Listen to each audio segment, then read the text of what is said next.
If she gon' do it, then she gotta take pride in it. Roll it up, light it up, pass me the double cup. Sipping on that Bruce Leroy, smoking showing up. Said I'm on one, but I'm tryna be on two. Shooting for that tray ball, tell me what you tryna do. Niggas plotting on me cause I got that juice. Make them kiss that steel, yeah I got them blues. And I'ma tell y'all what you not gon' do. See I'm super chill, but not my crew. With the mood is right, why you even wanna trip? Got the gold on my neck, 2 shoulders on my hip. And you can have the same if you grind like me. But I really doubt that you can rhyme like me, boy. The kickback. The kickback. Got some weed, bring it to the kickback. Got some drink, bring it to the kickback. Got some girls, bring them to the kickback. More niggas, nah we don't need that. We don't need that, we don't need that. More niggas, we don't need that. Got some weed, bring it to the kickback. Got some drink, bring it to the kickback. Got some girls, bring them to the kickback. More niggas, nah we don't need that. We don't need that, we don't need that. The kickback.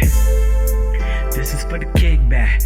For the girls in mini skirts that let me lift that. For my niggas with their hand in that red cup. And if your eyes ain't red, you ain't high enough.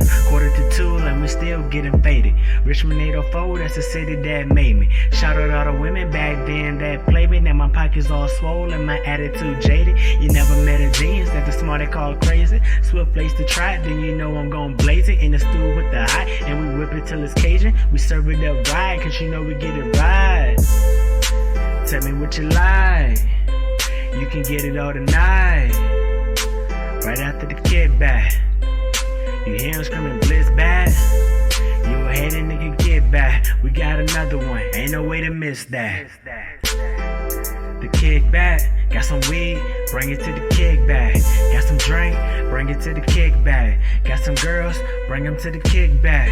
More niggas, nah we don't need that. We don't need that, we don't need that. More niggas, we don't need that. Got some weed, bring it to the kickback. Got some drink, bring it to the kickback. Got some girls, bring them to the kickback. More niggas, nah we don't need that. We don't need that, we don't need that. The kickback.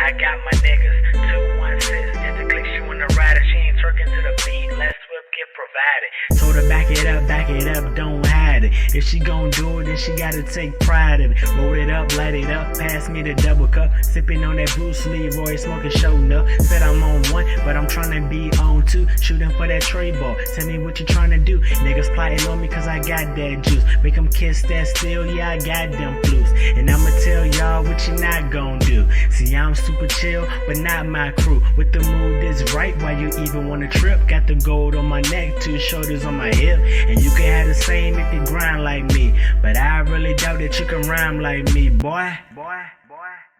The kickback. The kickback. Got some weed, bring it to the kickback. Got some drink, bring it to the kickback. Got some girls, bring them to the kickback. More niggas, nah we don't need that. We don't need that, we don't need that. More niggas, we don't need that.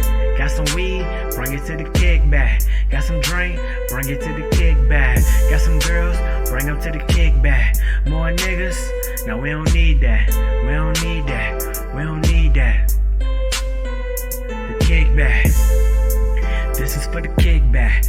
For the girls in mini skirts that let me lift that. For my niggas with their hand in that red cup. And if your eyes ain't red, you ain't high enough. 1:45 and we still getting faded. Richmond 804, that's the city that made me. Shout out all the women back then that played me. Now my pockets all swollen, my attitude jaded. You never met a genius that the smart they call crazy. Swift place to try it, then you know I'm gon' blaze it. In the stew with the hot, and we whip it till it's Cajun. We serve it up right, cause you know we get it right. Tell me what you like, you can get it all tonight.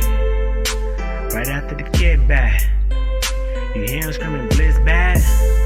You a hater nigga, get back. We got another one, ain't no way to miss that. The kickback, got some weed, bring it to the kickback. Got some drink, bring it to the kickback. Got some girls, bring them to the kickback. More niggas, nah we don't need that. We don't need that, we don't need that. More niggas, we don't need that. Got some weed, bring it to the kickback. Got some drink, bring it to the kickback. Got some girls, bring them to the kickback. More niggas, now we don't need that. We don't need that, we don't need that. The kickback.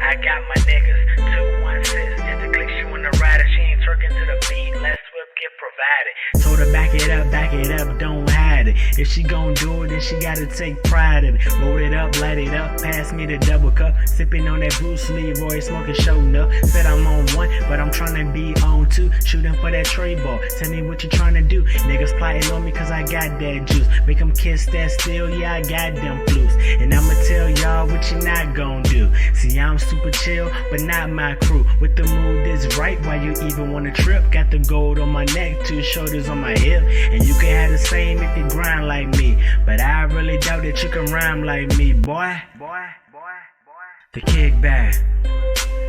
The kickback. Got some weed, bring it to the kickback. Got some drink, bring it to the kickback. Got some girls, bring them to the kickback. More niggas, now we don't need that. We don't need that, we don't need that.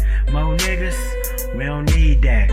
Got some weed, bring it to the kickback. Got some drink, bring it to the kickback. Got some girls, bring them to the kickback. More niggas, now we don't need that.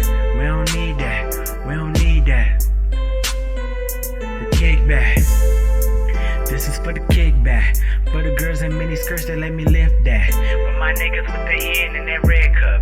And if your eyes ain't red, you ain't high enough. 1:45 and we still getting faded. Richmond 804, that's the city that made me. Shout out all the women back then that played me. Now my pockets all swollen, my attitude jaded. You never met a genius that the smart they call crazy. Swift place to try it, then you know I'm gon' blaze it. In the stew with the hot, and we whip it till it's Cajun. We serve it up right, cause you know we get it right.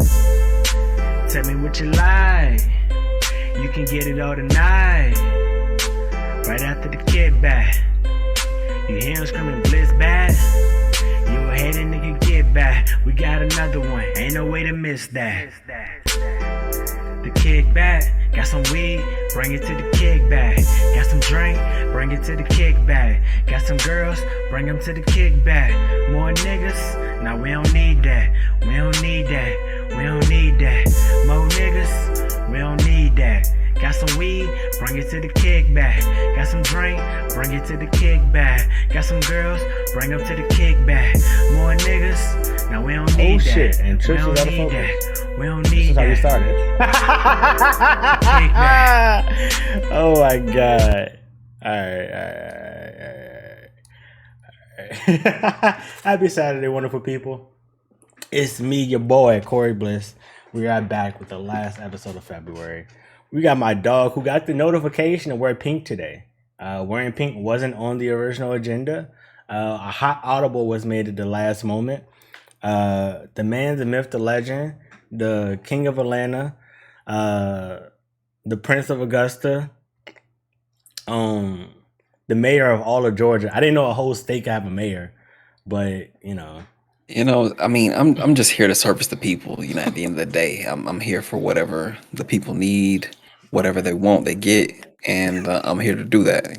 But I'm glad I could accommodate with the pink. I keep some pink on me, but okay. I'm glad I could be here with it. Glad to be here with y'all. Howdy. Wait, what do you got in cup, sir?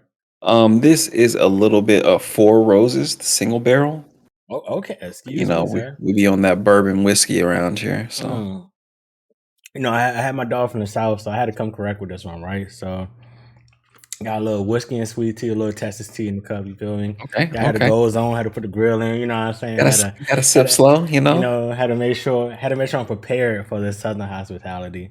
First and foremost, thank you for being the guest. Truly appreciate you. We gonna turn down my cousin at all. So hey man, first of all, you're the first male guest for the season. How do you feel? The first guy for the season. It's an honor. It's an honor, especially to follow up some of the great women that you have had here in this seat. I'm glad to be here.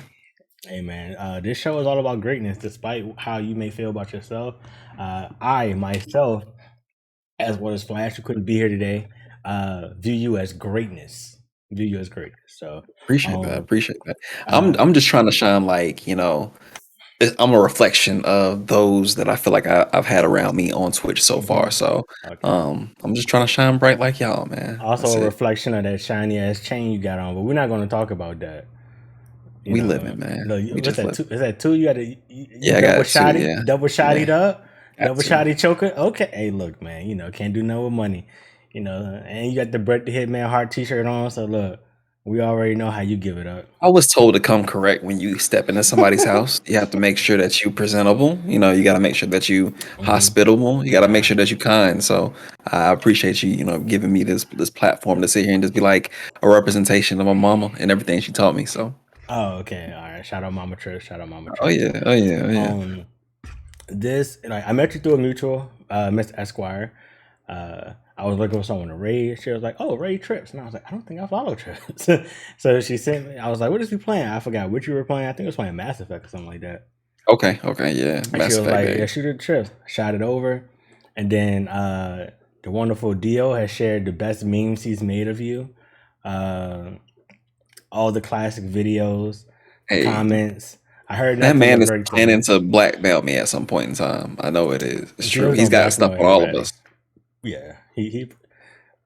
That's okay. I already told Dio. First flight smoking. I'm over there. I'm smacking the shit out of him. So I'll make sure to smack him hard for everybody he plans on blackmailing. We're perfectly fine there. I mean, I just let him know that, hey, I appreciate your company and everything, but my people know who you are. So don't get too slick thinking that you're far away. Hey, Dio fucked up. He let me know what he looked like, so I already know what time it is.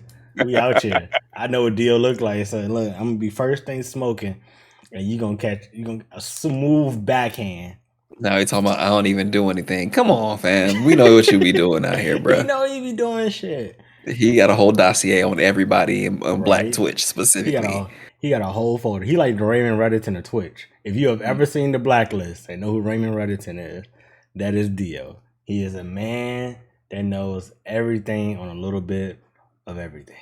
Look at him talking about y'all do it to yourselves. I just be watching. You be watching everybody in every stream I ever go in. Dio's in there somewhere watching. No Dio in there. Every time. I mean, he also in there because he's looking for the young high ebonies, but that's another conversation. He looking for the young high ebonies. He said he gonna find. He gonna. He said he need him. Hey, I'm with it, man. I'm with it. That's why he on Duolingo. They don't teach you bonnets on Duolingo, deal. You gotta come to the hood for that one, bro. They teach Dothraki on there. No, High Valerian. I'm sorry, excuse me. No. They teach High Valerian on Dothraki. I mean, on Duolingo, and like Klingon. Bro, look, I ain't gonna lie, bro. I ain't gonna lie, don't Duolingo anymore. Esquire would kill me. So, hey, bro, you know who got a crazy Duolingo streak? Champagne Cola Lola. She's been, I think she going on almost 2 years now. Mm-hmm. Straight. You miss half a day and Duolingo start emailing you talking about where you at? You should have been here by 10:15. And it's like, bro, I thought this was voluntary. I'm really just chilling on it. Like you feel real voluntold, right? Like, all right, my nigga, like I got this. All Oh, right, you gonna calm learn down, some relax. Spanish today? Yeah, Like, like yeah, damn, bro, bro. relax, calm down. It's I done had a okay. long day, bro. Can I just chill on the language one time? Look, I use coding apps to keep my skills sharp, and they do the Yeah. same shit. They sit there and send you the message, "Hey, you ain't code today." Now would be a good like you wake up in the morning, bro, 8 a.m. Now would be a good time to code. My nigga, I'm clocking in for work. Get it in early. Yeah, 5 o'clock. Oh man, it's 5 o'clock somewhere. Time to code. Like, what is wrong with y'all, bro? Like, That engagement, man, and they'll do anything for that damn engagement. It's like, yeah, bruh, I get it, but y'all about to turn me off more than anything. Like, once I think I did a month straight. I'm like, okay, a month straight, I feel real good about it. And then, like, the very next day, it's just the way that they worded the notification.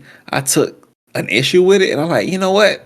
Fuck y'all, I'm good. Like, I don't need to. I failed Spanish in college. I don't need this. What are we talking about? bro. All right. Look, I wasn't smart enough for Spanish in college. I took Spanish 3 out of 4 years in high school, and that last year I failed that bitch for flying colors. But I still got the advanced diploma, so that's all that matters. That's literally all So that matters. I took French in high school. Me and Buddha actually took French in high school, and we had a Haitian French teacher that did not like us. Um, Probably because we was like jerks. So that rings true. But I decided in college, hey, I'm gonna break and go Spanish with it. And if I would have applied myself, I felt like I really would have learned something, and I really would have actually did okay in the class. But really, I just sat there for an hour, like once a week, and was like, yeah, man, what club I'm being this weekend? And I didn't do, I don't think I did not one assignment for them. So them F's that he gave me was high F's, and I was okay with that because I was sitting in the back of the class with post-it notes with the conjugation of verbs on the post-it notes. So when he would just give me the test, I would actually do pretty good on the test. He's like, bro, you would be passing this class if you just did the homework. And like, yeah, I just can't really be bothered with it. I don't really care that much. Look, that's how I felt. I was like, once I got to that last year, bro, like I was over it, dog. Senioritis, like I don't want to do shit. I don't want to be here. Like I'm already only here half a day. It's like, fam, I'm finna like. So like, I ain't gonna lie. I worked something out with my teacher, and I was like, look, I'm gonna be honest with you. I ain't finna do none of the classwork. So if you're gonna fail me, you might as well fail me now. I'm gonna be honest with you. Like, I don't need your class to graduate, and I Right. don't feel like doing the work for it. Like, there's nothing you can do.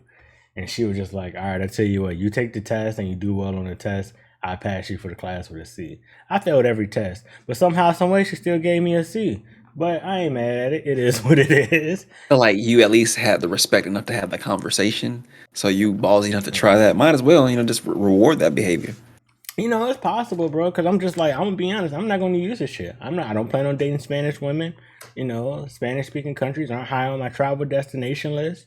Shout out to that teacher for real. It is what it is. I, I've always had a thing as a student, like I don't like busy work. So like if you give me something that is completely below my like skill level, I feel offended first off. Secondly, I just don't do it. And I'll sit there and dare you to like fail me for it. Like I remember I had a business teacher who was like, "You sleep in class, you don't know what's going on." Like, sir, I'm already halfway done with the project you got going on next week. I just Yeah. don't really think I should be sitting here listening to you yell at everybody telling us how it was back in the day. Like, that's not a good use of my time.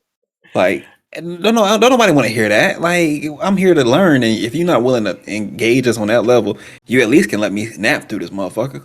Bro, that's how I felt about goddamn being in the military. It was so much busy work. And I was like, this shit is pointless, my nigga. Why do y'all got us brushing sand? Like you got us kicking rocks, like fam. Tell me, oh, you gotta mop the floors weekly. Why? Do you mop your Because floors y'all at the house dirty, weekly? Do you? but they got Like 100 of y'all and y'all dirty. right. So it's like, why is it the same 5 motherfuckers doing it every week? Get like it's 100 of us, bro. Rotate that bitch. Like Hey. it used to be mad busy working and annoying shit. I used to be tired, bro. Like I couldn't wait to get the fuck out. I knew very early on the military was not for me. When I was like little, my dad is in the army. Well, was in the army. He retired from the army. And when I was little, I had no interest in waking up at 5 o'clock in the morning and going and running PT with him in the dark. Mhm. Like it's Saturday, bro. Like, what? I'm gonna sit here and eat this Danish, and I'm gonna go back to sleep after my cartoons is over. That's all I got going on. So it never really engaged me like that. But then when I was in high school, we had to do JROTC in my household. So Oh I no. had to do the class, had to dress up in the pickle suit and everything God bless. every Wednesday. And I'm just like, you know what? As a class and an option, not so bad. But you want me to get like sign up for this like every day? Full time, bro. 24/7. Like just listening to a motherfucker just because he just joined the military before I did, and I can't like surpass him if he's stupid. There's no upward mobility to that fact. I gotta know, like, man, my freshman year, I was actually in Louisiana. Um, this was like 2001. Yeah, Okay. 2001 to 2002. So I actually was in Fort Polk when 9/11 happened, and I was in JROTC class when 9/11 happened, and it actually was a couple older cats that was like the seniors of our, in our class, like administering everything to everybody. They signed up like to Yeah. go over there immediately, and I was like, "Hey, bro, I like it here a lot, but It ain't for you, bro. that shit became very real for. I mean, like." We never really got like therapy for watching thousands of people die live on Yeah. TV. Yeah. But it just really was like, bro, that's really real to me. And Yeah. nah, I don't think so. But I did the JROTC thing and it was cool, But like when I had a dude yelling at me because I wasn't going down the rappel tower fast enough in the high Bruh. school, Look. I'm like, bro, I'm doing this for fun. Like you don't need to be yelling at me like this. I was in basic training when I knew this shit wasn't for me. It was a guy we had to assist each other doing pull-ups. If you weren't strong enough to do pull-ups, you had to take the person's feet, put them into your chest, kind of like give them that wall, so to help them lift. So I had a guy who was a little on the larger side. He wasn't like the smallest human, and me at the time, I'm 5'9", 160 pounds, bro. You know what I'm saying? No meat on my bone, like just straight slim. And I'm like, all right, you stick me with this guy, all right, bro, whatever, dog.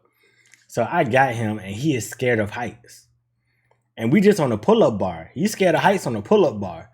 So like he up there just dangling, talking about, I'm a fall. And he's, in military. You better not. Calling everybody by the last name. He's like, oh, so-and-so's gonna let me fall. And I'm like, hey, bro, I'm not gonna let you fall. I got you, dog.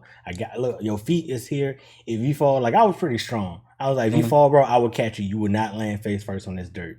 Look at Corey. Come on. You know what I'm saying? Bro. Because, bro, I want to get this shit. Bro, I want to get this shit over with. I was the guy that was like, fam, let's do what they ask, get it over with. No complaining, no jokes. Because we ain't got no fucking choice. We're going to have to do it regardless. Let's just get it done so I can hurry up and go to sleep. Bro, this man was kicking me in my fucking jejunum, bro. Like, he is moving his feet like this. And I'm like, bro, stop swinging. It's okay. You got this. He said, nah, he's squirming. And he kicked me hard one last time, bro. No joke. I took this man's feet and I pulled back and I swung them bitches forward. And I was just like, all right, you stay up there. And I walked off, bro. Like, I can't even say I walked off. I took like a half a step and like all the sergeants surrounded my ass, bro.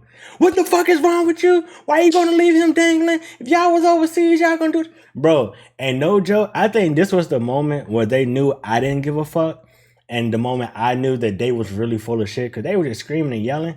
And then I was just like, so what y'all gonna do? They sat there and watched the whole time as this dude. Bro, they cursing and yelling at me and shit, right? And my response was, what are y'all gonna do? And they didn't say nothing. They was like, get out of my face, we don't want to see you. I was like, all right, exactly. All right, let's pack this shit up and let's head back to the fucking barracks, bro. Like, I'm over this shit.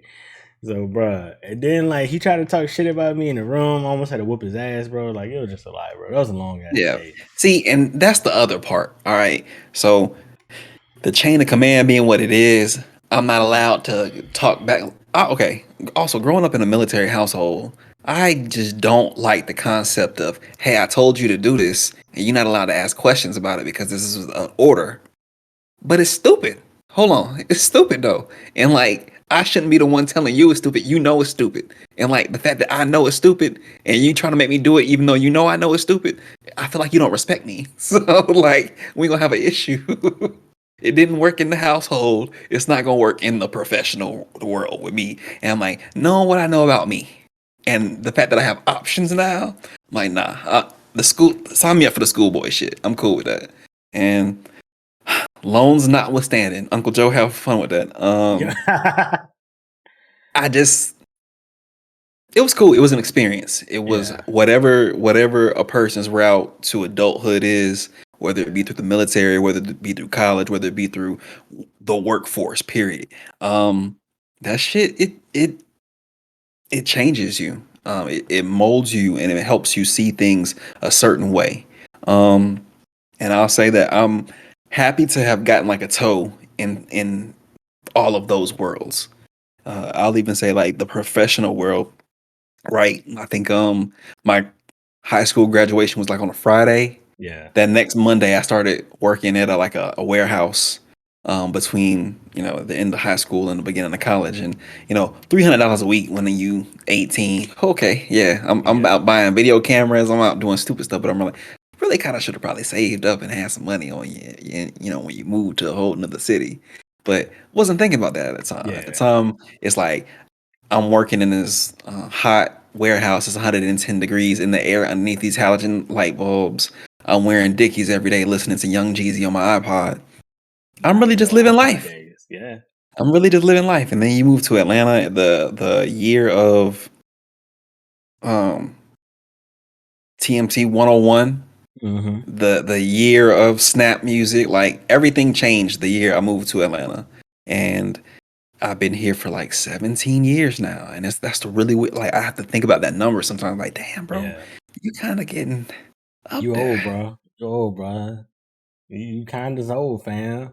Just throwing it out there. And we got a couple questions. Go ahead. What advice for those entering the military can you offer to people going in now? Uh, I mean, like Church said, he didn't join, he didn't enter. He grew up in a military household, but he can give you his expertise and being a military child on what it I really want to hear means your dealing with answers it. to this question though. Um, I can say if you're a person of color, understand the military ain't for you.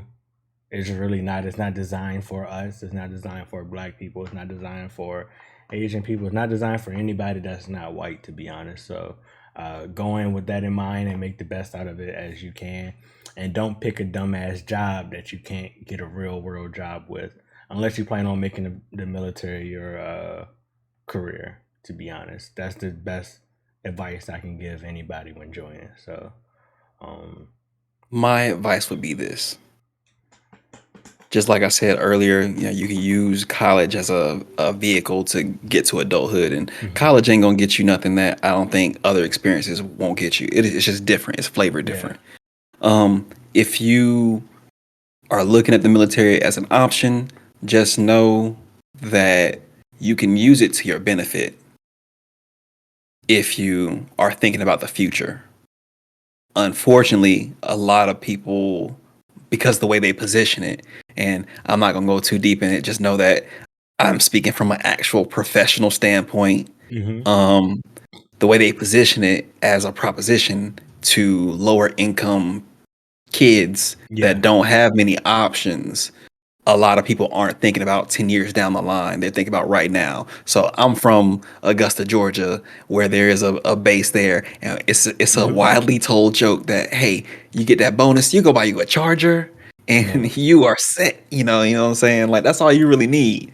And all I'll say is cool, grand opening, grand closing. The dealership has a lot of used chargers. yep, Um, and then outside of it, you can use it to your advantage, get the GI Bill, go to school, set mhm, yourself up if you want to, or if you want a career, you can use it. But yep, like Corey said, the way it is, the enlisted ranks is a lot of black and brown people. The officer ranks is a lot of white people, yeah, and that's not by accident. yep. Uh, the next question we had was, what's something that the military taught you that you don't think you would have learned outside of it? How to be alone. I was going away from home for 6 months consecutively. Like a lot of people don't when they first enlist, because most, all right, so basic training is 10 weeks. Most jobs you're only going to last about somewhere between 4 to another 10 weeks of training. So that's like the most you'll be going, right? Um, my job was actually 22 weeks, and I had to do that shit straight through. So 10 weeks in basic plus another 22 weeks straight going. I came home one time for 2 days. That was it. Um, but doing that, learning how to be alone, being comfortable by yourself, being comfortable around people from different backgrounds. Because my bunkmate in basic was a guy named Hughes from Arkansas. I've never met anybody from Arkansas in my life, but he was cool as hell. Like somebody I was really close to was like this white girl from Wisconsin. She was a track and field star athlete. Like she was just like whatever, like she was like all American type shit, just military running her family, so she wanted to do it. So it's just like you gotta meet, mingle, and interact with so many different people at any given time. It's like, all right, either you be a dick and don't talk to nobody and deal with them, or uh, you put yourself out there and mingle. So uh, yeah, that's the best thing I could say. It taught me how to be alone and how to mingle with people from not just my city, but from any city. So I got to pass on that one. I really won't even as an army brat. What does the military teach you? It teaches you how to. Um, hurry I up and can move. blend in very well. Hmm. Blend in with very well because I went from being a young kid in Georgia to a kid in Massachusetts to a kid in Germany to a kid in Maryland to a kid in Hawaii to a kid in Louisiana to a kid in Georgia. And by the time we get back to Georgia, I'm not the same Yeah. person. And each stop along the way, I met different people. I mean, to be completely honest with you, um, as all the different places that I've been, I sometimes forget sometimes that I'll just be sitting thinking like, oh, bro, do you know that you like saw an opera in a old castle in Germany when you was a child? Like, damn, I did do that, didn't I? But I compartmentalize because great experience as it was, it's on to the next. Yeah. Every duty station, you have to be damn, I ain't gonna say a different person because you're always gonna be yourself, but depending on who you're around, your environment, the Hmm. type of things that are celebrated, it's like I couldn't imagine moving from where I live now to like a Euphoria type school. It would be complete culture shock for me. Yeah. But like coming back to Georgia from Hawaii, niggas was literally calling me Johnny Tsunami, and very well within their right to, because I literally dressed like a black Hawaiian child in Georgia in January, and it was really awkward. But you kind of like, all right, you got to take your licks when you can, and then you just like, all right, well, what version of myself do I need to be here? And Yeah. then you just become that. Nah, we call you Johnny Tsunami now. Yo, tsunami trips. There we go. Tsunami Yo, trips. You heard it here first. That's his new name, the Wave Master. come on. All right, I'll take that. I'll take that. But yeah. uh, Nemo says, so for all the people here joining the military via Twitch, join for money, but the future, do you know any people that join the military just for joining? Yeah, white people. I'm gonna be honest, white people. It's a There's tradition so in their family. it'd be a family tradition. My mom served, my dad served, my great grandpa was in World War II and all. So I want to be like them and do it. And I'd be like, motherfucker, I really ain't have much of a choice. It Hmm. must be nice to have a choice, but Y'all remember Lieutenant Dan from Forrest Gump? yeah. Like literally, when you think about his origin story, every man in his family Hmm. died in a war. That's a sad legacy that you would It want to is. uphold. But like, it's a sense of duty that they're taught. And never mind, I ain't gonna get too political on it, but it's just super interesting, like what privilege affords. It does. So like me personally, I've shared this story. I joined because I was a sophomore in college, commuting back and forth to Virginia State University. On the way home from a lab class, I got in a really bad car accident. Car got totaled. Um, I was an independent student, which means my parents, none of my family members had anything to do with me going to college. All of that came out of my pocket at 19 years old.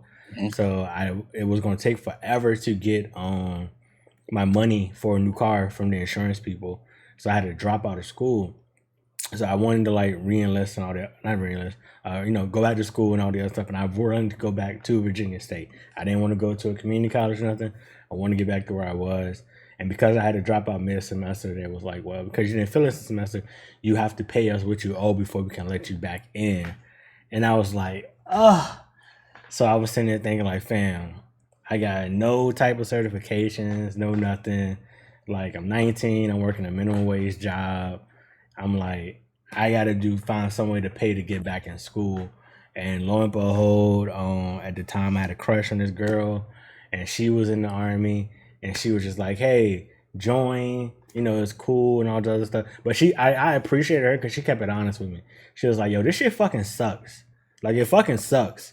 But you know what I'm saying? If you go, she gave me the game early as far as saying, "Hey, look out for these jobs. Don't take these, pick these jobs. Hey, you can get more money than what they're telling you. This is what you got to ask for. Hey, you can get school paid for." Like, she gave me all the game.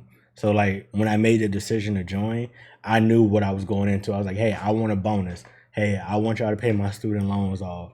Hey, I also want extra money to help pay for my books and shit like that. So I was like, if y'all can't offer me all that, I just won't fucking join. And they offered it to me. I got everything I wanted when I signed up, so I can't be mad at that. So, yeah, definitely shout out to her. She's actually still in. I got out. But yeah, shout out to her. She was great for really helping me That's when I necessary, wanted to do man. that. You It had a Sherpa was. through that shit, and honestly, like it sucks.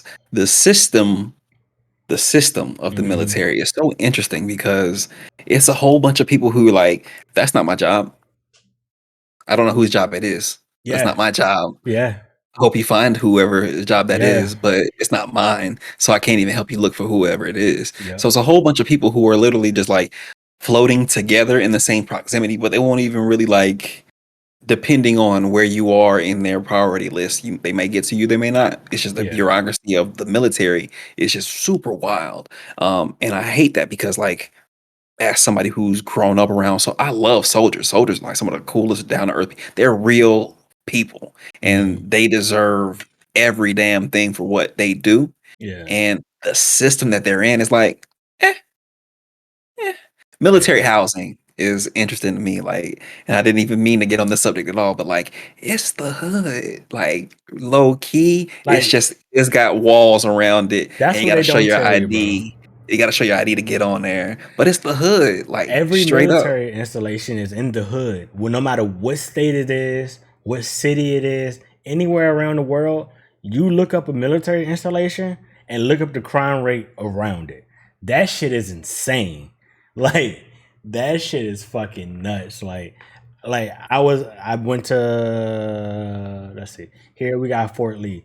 If you know anything about Petersburg, Virginia, that is not a place you want to be unless you're going to school there for Virginia State or you're from Petersburg, Virginia.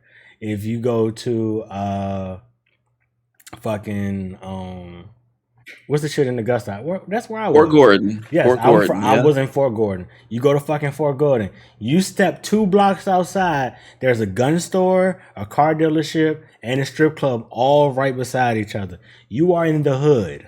Like, like literally, the base is right in the hood. That shit is insane when you think about it. And even like where they house like the soldiers and their families. When I lived Mm-hmm. in Germany, we lived in like an apartment building that had to be like the size of like some Marcy shit. Like you Yeah, going up stairwells, bro. Like it's a walk. Oh, don't let the elevator be, bro. We walking up the yeah. stairwell. And like for the job and the risks that the soldiers get, I really wish they would be getting a little bit more. That's me personally. I will always advocate for soldiers and their families. The military, not so much. It's just like, damn, bro, make sure people are well taken care of for everything. Yeah. But it's just like you learn a lot in that environment. I mean, um, you're thrown onto a base with a little bit of everybody Mm-hmm. and a little bit of all attitudes. So you kind of just got to be very careful. And it's not like it was wild. It's not like you were getting jumped or anything Yeah, like that. But it's like you just don't know who people are, and you don't know how people man. react to you. And especially Yeah, you're a kid at that time yeah, playing with other kids, and it's like everything's cool till somebody dad come home and then he looking at you crazy like, what is he yeah, doing here? But yeah, I would be thankful that like I ain't really have no really weird situations. Most of the people I grew up with, their parents and everybody was like, we're together. Like I remember my neighbor, his dad was teaching him sports. I was right there too. Like it's like we all kind of, oh, your dad is away right now on training. I got you. I'm yeah, a bear down for him and be yeah, able to support what he needs and make sure you and your mom are straight. So it was like a community. We looked out for each other. Somebody would go on vacation and somebody else was looking at their house to make sure everything was all right. The yeah, cats was fed and everything else. So yeah, you just got to know a lot of different people and from a lot of different backgrounds. And you really just like come to learn people on a baseline are cool. They have, yeah, you know, I think they learn to be cool with a lot of other cultures and everything. But yeah. if you get them straight from the farm, it Yeah. might be completely different. See, that's the thing about the military is that at least I will say outside of being in what we call it, civilian world, when you're in the military, no matter if you hate the motherfucker that's across from you or whatever, like there of course there's one-off situations and instances. But on a general basis, there's that mutual respect that we're here to do the same exact job. I don't get in your way, you don't get in my way. We got to do the same shit together. Like the perfect way I can never explain the military to people. If you've ever seen oh my god.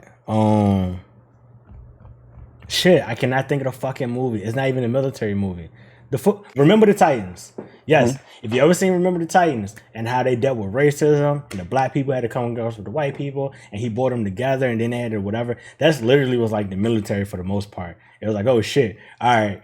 It got to the point where it's like, all right, we here to do the same fucking job, despite what we look like, whatever's going on. And then it becomes like, you know what I'm saying, instead of become a black versus white thing, it's like an offense versus defense type thing. Like, now my platoon's better than yours and like all types of other shit. So, All kind of like, rah rah yeah, you know. spirit squad stuff. Keep you in there. Uh, Nemo wants to know what was it like growing up with German kids? um, they tricky, bro. My very first day of elementary school in Germany, they said, "Hey, do you want to play a game with us?" And I was a young Nope. whippersnapper. I wanted to make friends. I'm like, "Yeah, what are we playing?" "Oh, we're playing football." "Oh, okay, I know football. Yeah, you thought We you knew play football football. in America." Different football, different football. And You out then here playing. nah, it ain't even just the fact that they asked me to play soccer on my first day, and I ain't even know what soccer was. It's the fact that they asked me to be the keeper, bro. So people are literally kicking soccer balls at my face. I swear, all recess, they were on purpose kicking that soccer ball, and it was hitting me in my face. And I didn't have no hand-eye coordination at the time at all. So I'm trying to go up here for the ball, and the ball is literally hitting me in my face. And I'm like, uh, bro, by the fourth time, I was like, hey, bro, I'm good. I don't hey, need no friends here. that sound mad racist, bro. I ain't gonna lie to you. Exactly, and I felt that way. I felt that way. My only other interaction with German kids that I remember, because the base kids were base kids. We were all knew English. We all know we not from here, and we all be at the same school in the same projects, pretty much. I was hanging outside my building one day, and there was a dog chained up by the playground. And these German kids, they're asking me in German, "Is that your dog? Is that your dog?" And the German word for no is nine. It's very simple. So I'm saying nine all over and over and again. And they just like, nah, bro. I say it in English, I say it in German, and then I run away because at that point I don't want to be bothered by recurring questions because I'm like, is something going on? Are y'all luring? Are y'all trying to make some a spectacle? Because I don't know, I was very untrustworthy of other people as a child. I really wasn't. Y'all wasn't about to sexually traffic me, nigga. Like we good, Oh my we god. good. What the fuck is wrong with you, bro? Hey, bro. Hey, I done seen Hostel too many times, so I don't trust overseas shit, bro. Exactly, Like, bro. you know That's what what I'm I'm saying? I done saying. seen Hostel, fam. Nah.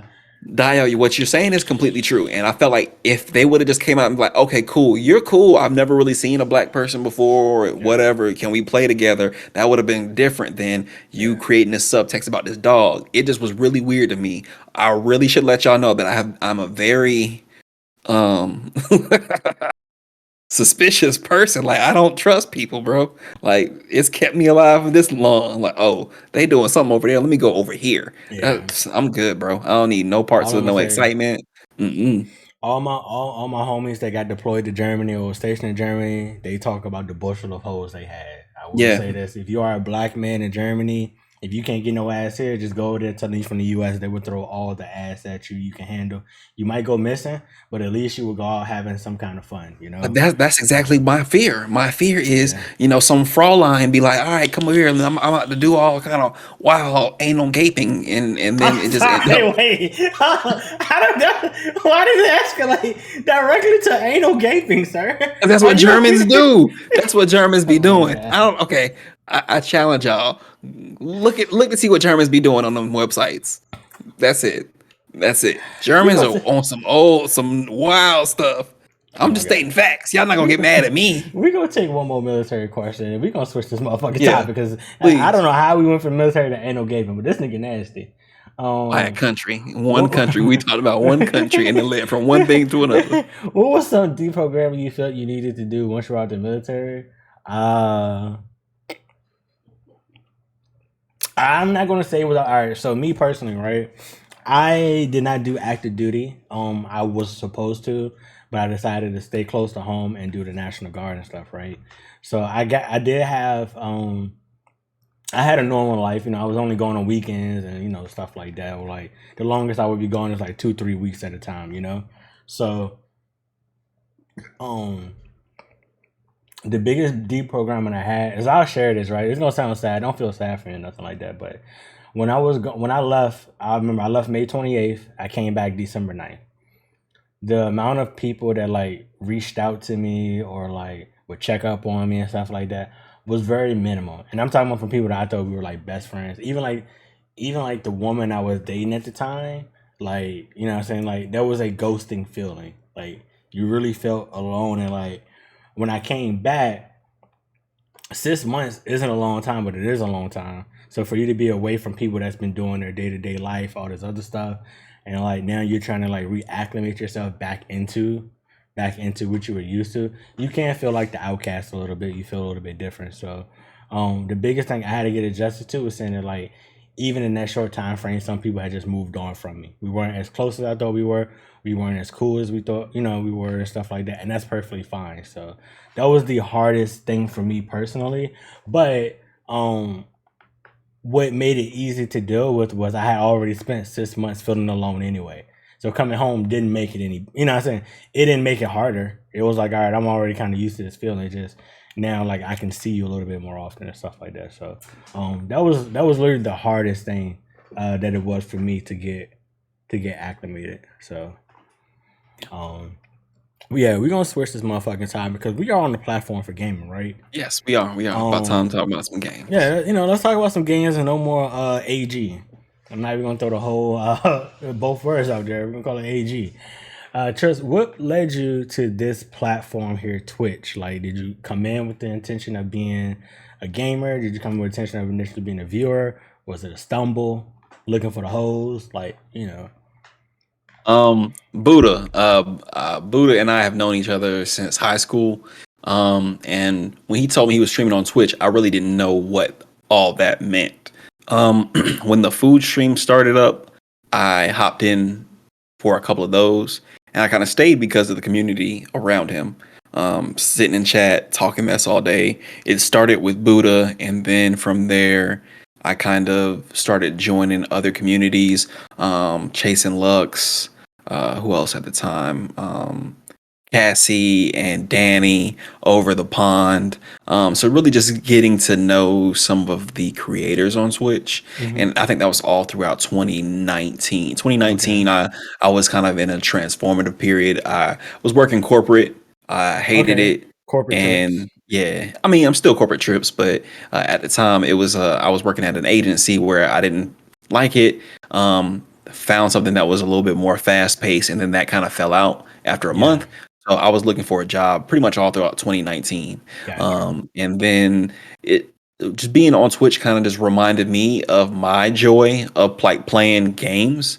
And the way I've explained it like to other people who really don't realize how deep online community can be. It's really just like hanging around your cousins, like all y'all sitting on one big ass couch, just not in the same room, not in the same state. Y'all could be in different countries, but it feels like y'all sitting on the same couch talking shit about whatever's happening on the game. And it just gives me that feeling of hanging out with my friends back in the day, Yeah. and we was playing some No Mercy or whatever, and it's like we just having a good time talking mess and playing video games.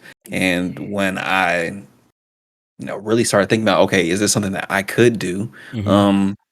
I really wasn't sure. I really wasn't sure what that looked like or felt like, but I know that when I started, it was a cool little niche. Like, okay, at least like two people came that I know, but Yeah. it really just turned into being something that I found very therapeutic, I guess I'll say. Really Mm. just have enjoyed Mm. coming kicking it with people, even if it's like not been I've had to learn things about myself Mhm. through the lens of like having a community and caring about people enough to be like, maybe you shouldn't be a dick because you don't really know what other people got going on, just like they Yeah. don't know what you got going on.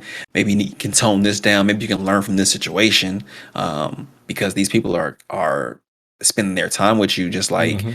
you know they could spend their time with anybody, but they're spending it with you, Yeah. and there's some appreciation for that. And I've learned a lot through Twitch, and I'm very appreciative of my community and everything we're doing here so far. Yeah, like that you mentioned a point that I don't think is often mentioned a lot when it comes to putting yourself on cam, being a streamer, whether you're on cam or not, Mhm. is what you end up learning about yourself through that experience.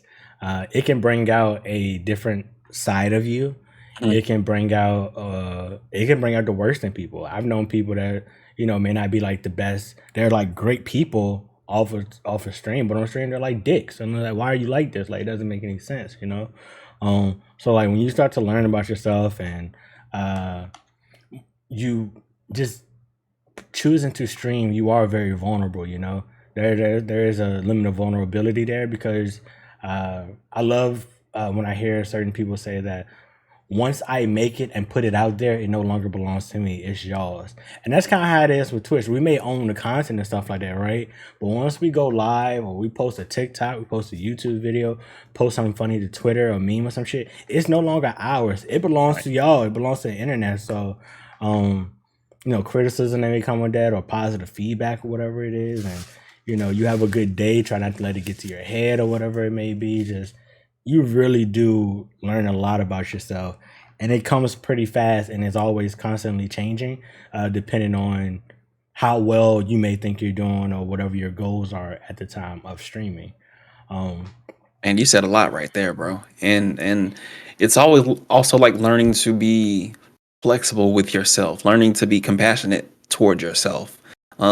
Everybody hits these, has these goals when it comes to numbers, and I highly encourage everybody to go chase your goals. Please go yeah. ahead and go for it. But like if you fall a little bit short, please don't beat yourself up over it. It just gives you like notes. Take notes about, okay, where you think you went quote unquote wrong, but you didn't go Mhm. wrong because you gained.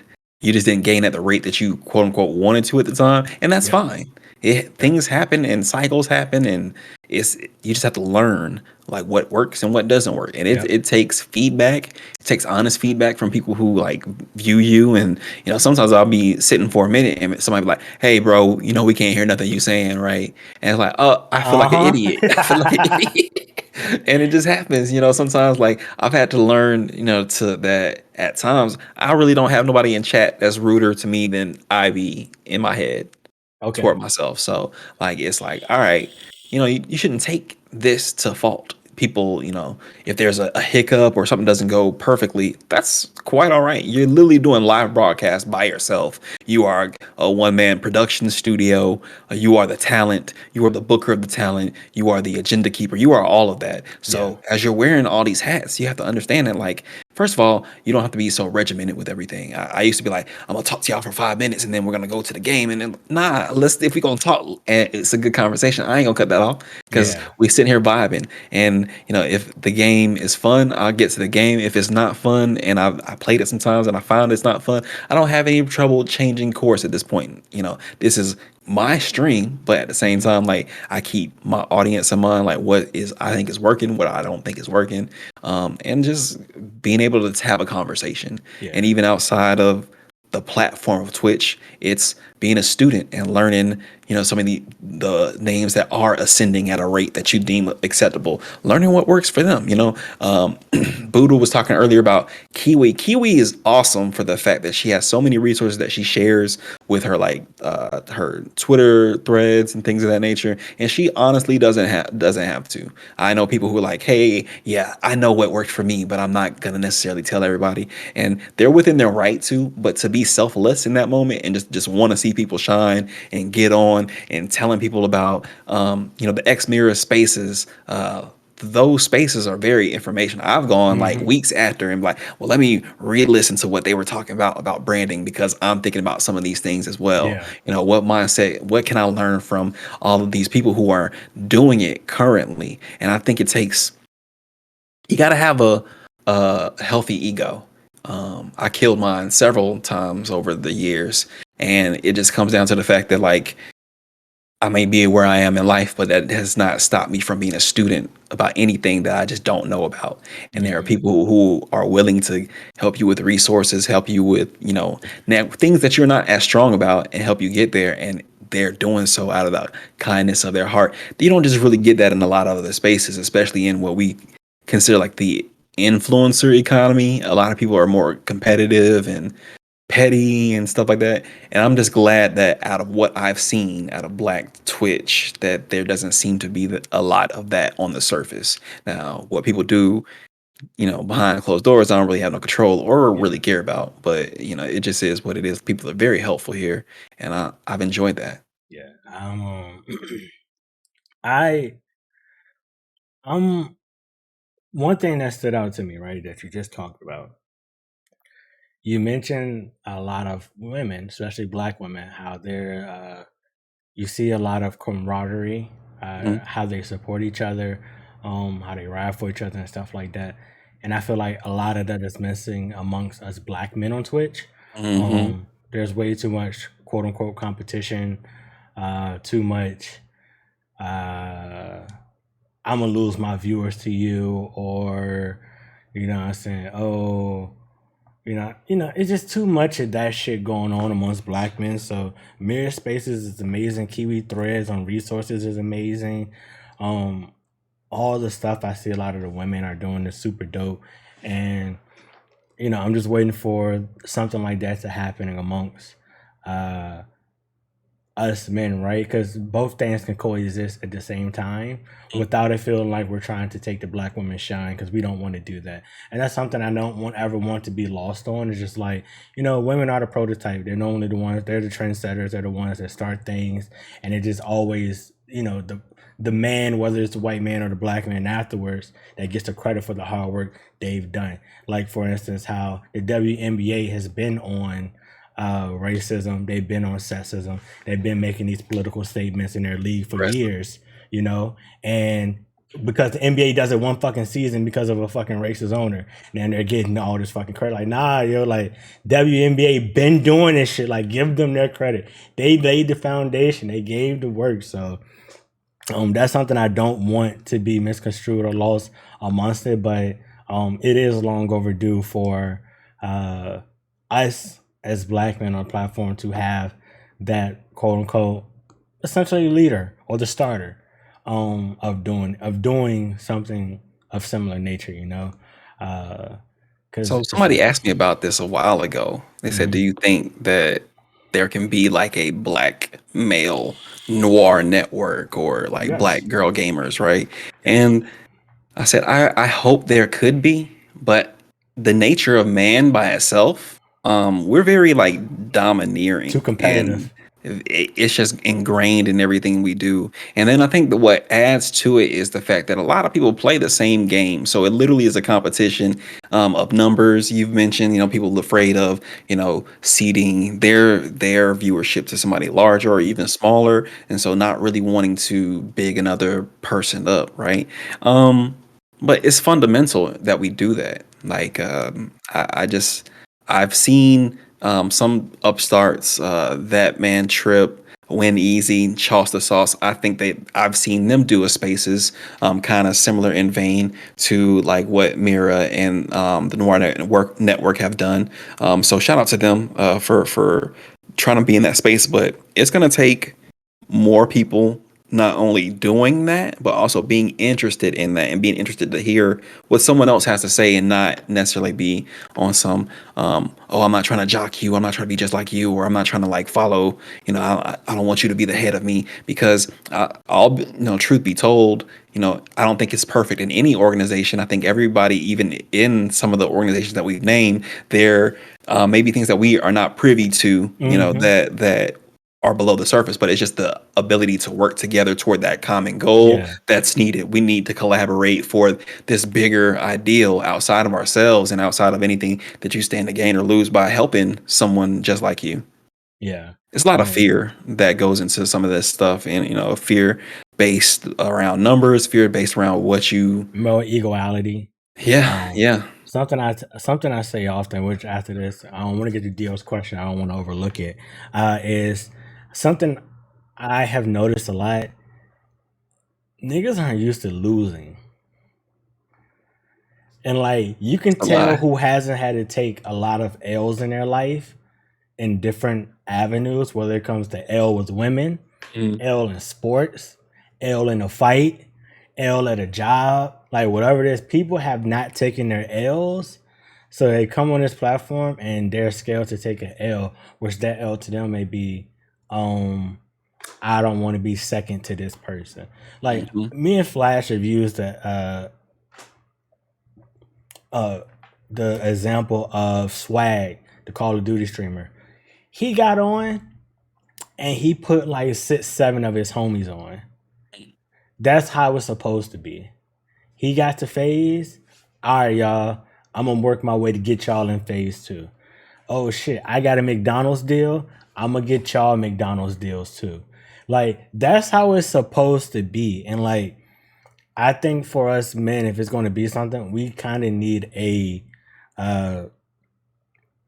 black man of some prominence, because once again, I think it can exist beyond the games. I'm like, oh, we all play a lot of the same games. That should make it easier. Yeah.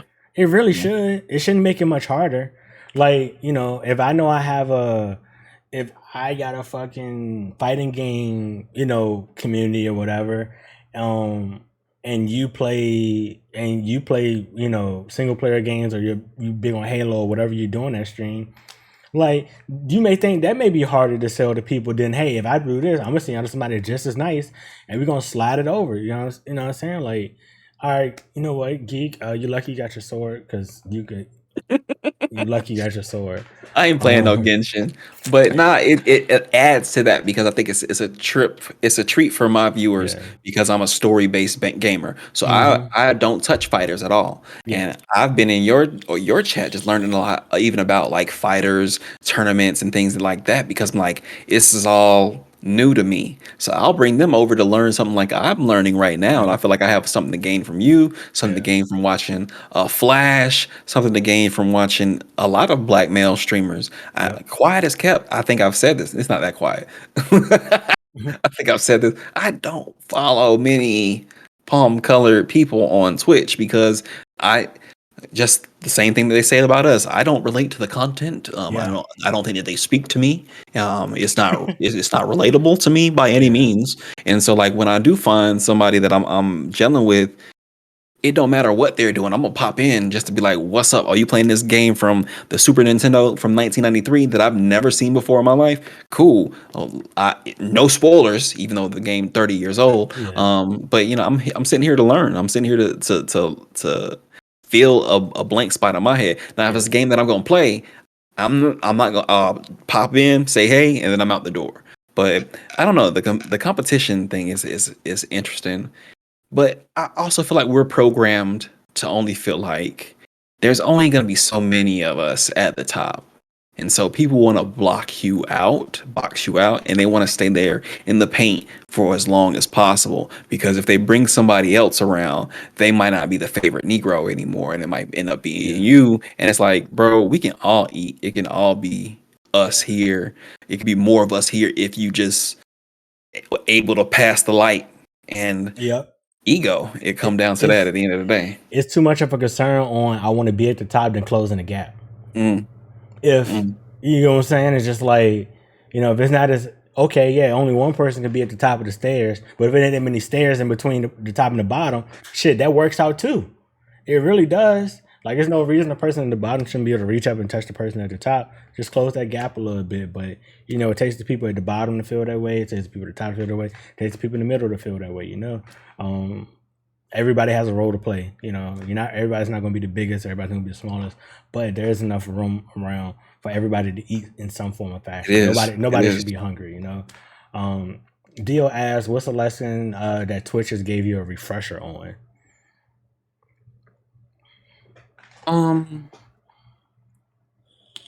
You need people. The pandemic, joining Twitch during the pandemic. If it wasn't for Twitch and the communities that I'm a part of in my community, I don't know the type of person that I would be.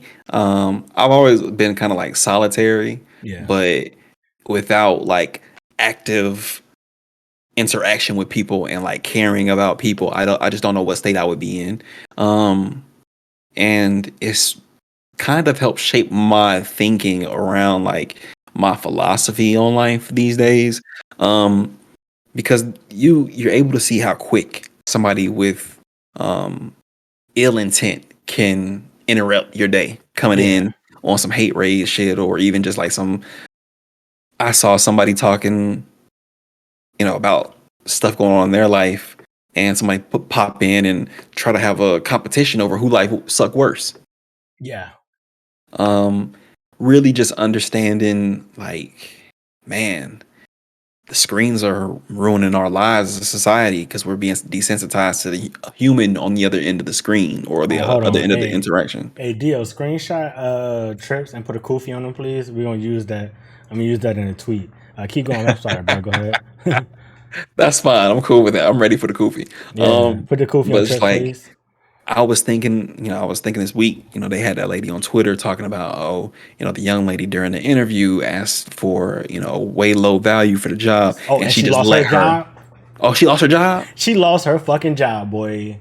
It never turns out good. I tell you, when you do some hater shit like that, it never turns out good. But on top of that, it's just like the thought process behind, this girl, that's not even in the range. This is below, and you know that. And all you gotta do is just be like, "Hey, girl, what you doing?" You know, I had an interaction where an HR person told me, "We're not gonna lower this offer. Your price is your price, and we're gonna stick to it." And I felt like I appreciate it. Now to see news like just yesterday of a young lady who was lowballing herself, and the HR person literally disconnected the entire interview with everybody on it, immediately called the interviewee, told her what to ask for, and then apologized for accidentally ending the call, and then the girl was able to ask for what she deserved. And I'm like, that's what we're supposed to be doing for each other. Yep. I'm like, especially when it's us, come on, bro. Like we supposed to be looking out for each other, but we've been told that, hey, you are the competition of that guy. He's your competition. So actually, y'all shouldn't help each other. Y'all should be trying to edge each other out for opportunities and stuff. Yeah. And it's like, that's what they want, brother. Don't you see what they doing, brother? They ain't ready, bro. I ain't got my hotkey for the Esquire for the woke video, but yeah, bro. Mm-hmm. That's really it. Like, that's really it. I guess the biggest thing the refresher Twitch gave me was be kind, be helpful, be mindful, just be a decent person. It's not, you don't realize how hard this is until you do it yourself. And you also, you being on this end, right? Depending on the type, like, if y'all know the type of fucking week I've had and to still come on stream and stream, you're like, why are you streaming? You know what I'm saying? But it's just like, if that's what you want to do, it's what you got to do sometimes, you know? Like, you take your days off. Like, I've had computer issues, work shit, personal shit, all types of shit all week. And it's just like, damn, I could have honestly shared with you off screen, like, hey, bro, this is what's going on. I'm out to reschedule. And you would have been like, motherfucker, I understand. But, yeah. You know what I'm saying? Just like, be kind to the person that's on there, you know, like. And if you don't have that relationship with them, to like you can make certain jokes and stuff like that, just don't say nothing. Like try to Don't do your overstep. part, Like you just know. whew, man. Like It'd be all kind of like, bro, who are you? Like, who are you to even be yeah, talking like the like that? fuck is Like, you, and I'm bro? like, okay, I'm not gonna kirk out, but I just want to let you know, like, get your feet off my couch. Yeah, bro. Nah, I like deep down inside, like I am an asshole. So I look forward. I don't get to be an asshole that often these days. So any chance I get to be one, I want to do it. So I be looking forward for the racist folks to slide through or do shit. Cause I be like, oh bet. Hey, let me tell you about how I gave your moms the ride of her life last night. Man, I be thinking deeper than that. I be on some find his IP address, pull up at his house, Oh my god. climb into the window, wait till he get out the shower, slick the floor down with some canola oil, and then beat the shit out of him with a belt and a brick. You've been watching Tyler Perry films, bro. You need to go ahead somewhere, bro. You is in Atlanta though, so I guess that's a staple for you, bro. That's a staple. Allegedly, I've Yeah. never done that. You're right, Esquire. I forgot my counsel always on the. See, this is what I pay you for, girl. Retainer, Yes, pay retainer. her so I can retire. Yes. I'll be the stay at home dad. Fuck this. Um but yeah, like this, Twitch is a never ending journey. It's a constant day by day thing, like you might have an amazing stream this stream, quote unquote, you might have a bad stream this stream, whatever it may be. But it's forever changing, and I think that goes into what Nemo asked was like, how do you balance Twitch, computer time, work, screen time, general, and all that? Just like finding the balance is the hard part. It is very hard. But you find a way to make it work. Because like for you, streaming for me is also very therapeutic. Um, I enjoy a lot of niche games. I enjoy a lot of niche music. So any chance I get to share it with everyone else, like whether it's not for you, that's fine. But I want to do my part in like sharing it, getting it out there, because you might end up liking it as much as I really do. So Right. that's really what I enjoy about streaming is getting put onto new things and helping put people onto new things. So I agree um, 1000%. what about you? Like the balance. Like you said, you are corporate. You do stream. You out here with the hoes. I'm not out here with no hoes. I'm trying to get up out the streets these days. Just because like I've had weird interactions around like dating and like this topic specifically. Not anytime recently. I'm not gonna name any descript time to keep myself out of troubles. Well, we know it's But I between 2019 and now. but in the past 3 years sometime, right? Uh-huh. I just have felt like my attention being torn between like Twitch as a viewer, learning the platform, growing, networking, Twitch, the streamer. That's a difficult balance at by itself. Sometimes I'll be in people's chat, be like, I want to stream myself, but I got a schedule, and I have a schedule for a reason because I have 2 or 3 other things I want to do. Like it's Yeah. not just content creation. I'm writing a book. I want to write movies. I want to write television shows. I want to You such an do. Atlanta nigga, bro. You about to drop an album too, ain't you? Nah, I tried that. I rap on I have 2 songs that I'm on my hard drive. I'll just say that. But that's not even my fault. I live with a producer in undergrad. And so like it was some morning like bro had the beat going and you wake up with a verse in your head like, hey bro, I gotta come spit this shit. Uh-huh. But not outside of that, it's just like that period that I did not work in 2019. Literally every day I got up, I wrote in the morning. I looked for jobs. I went to the gym.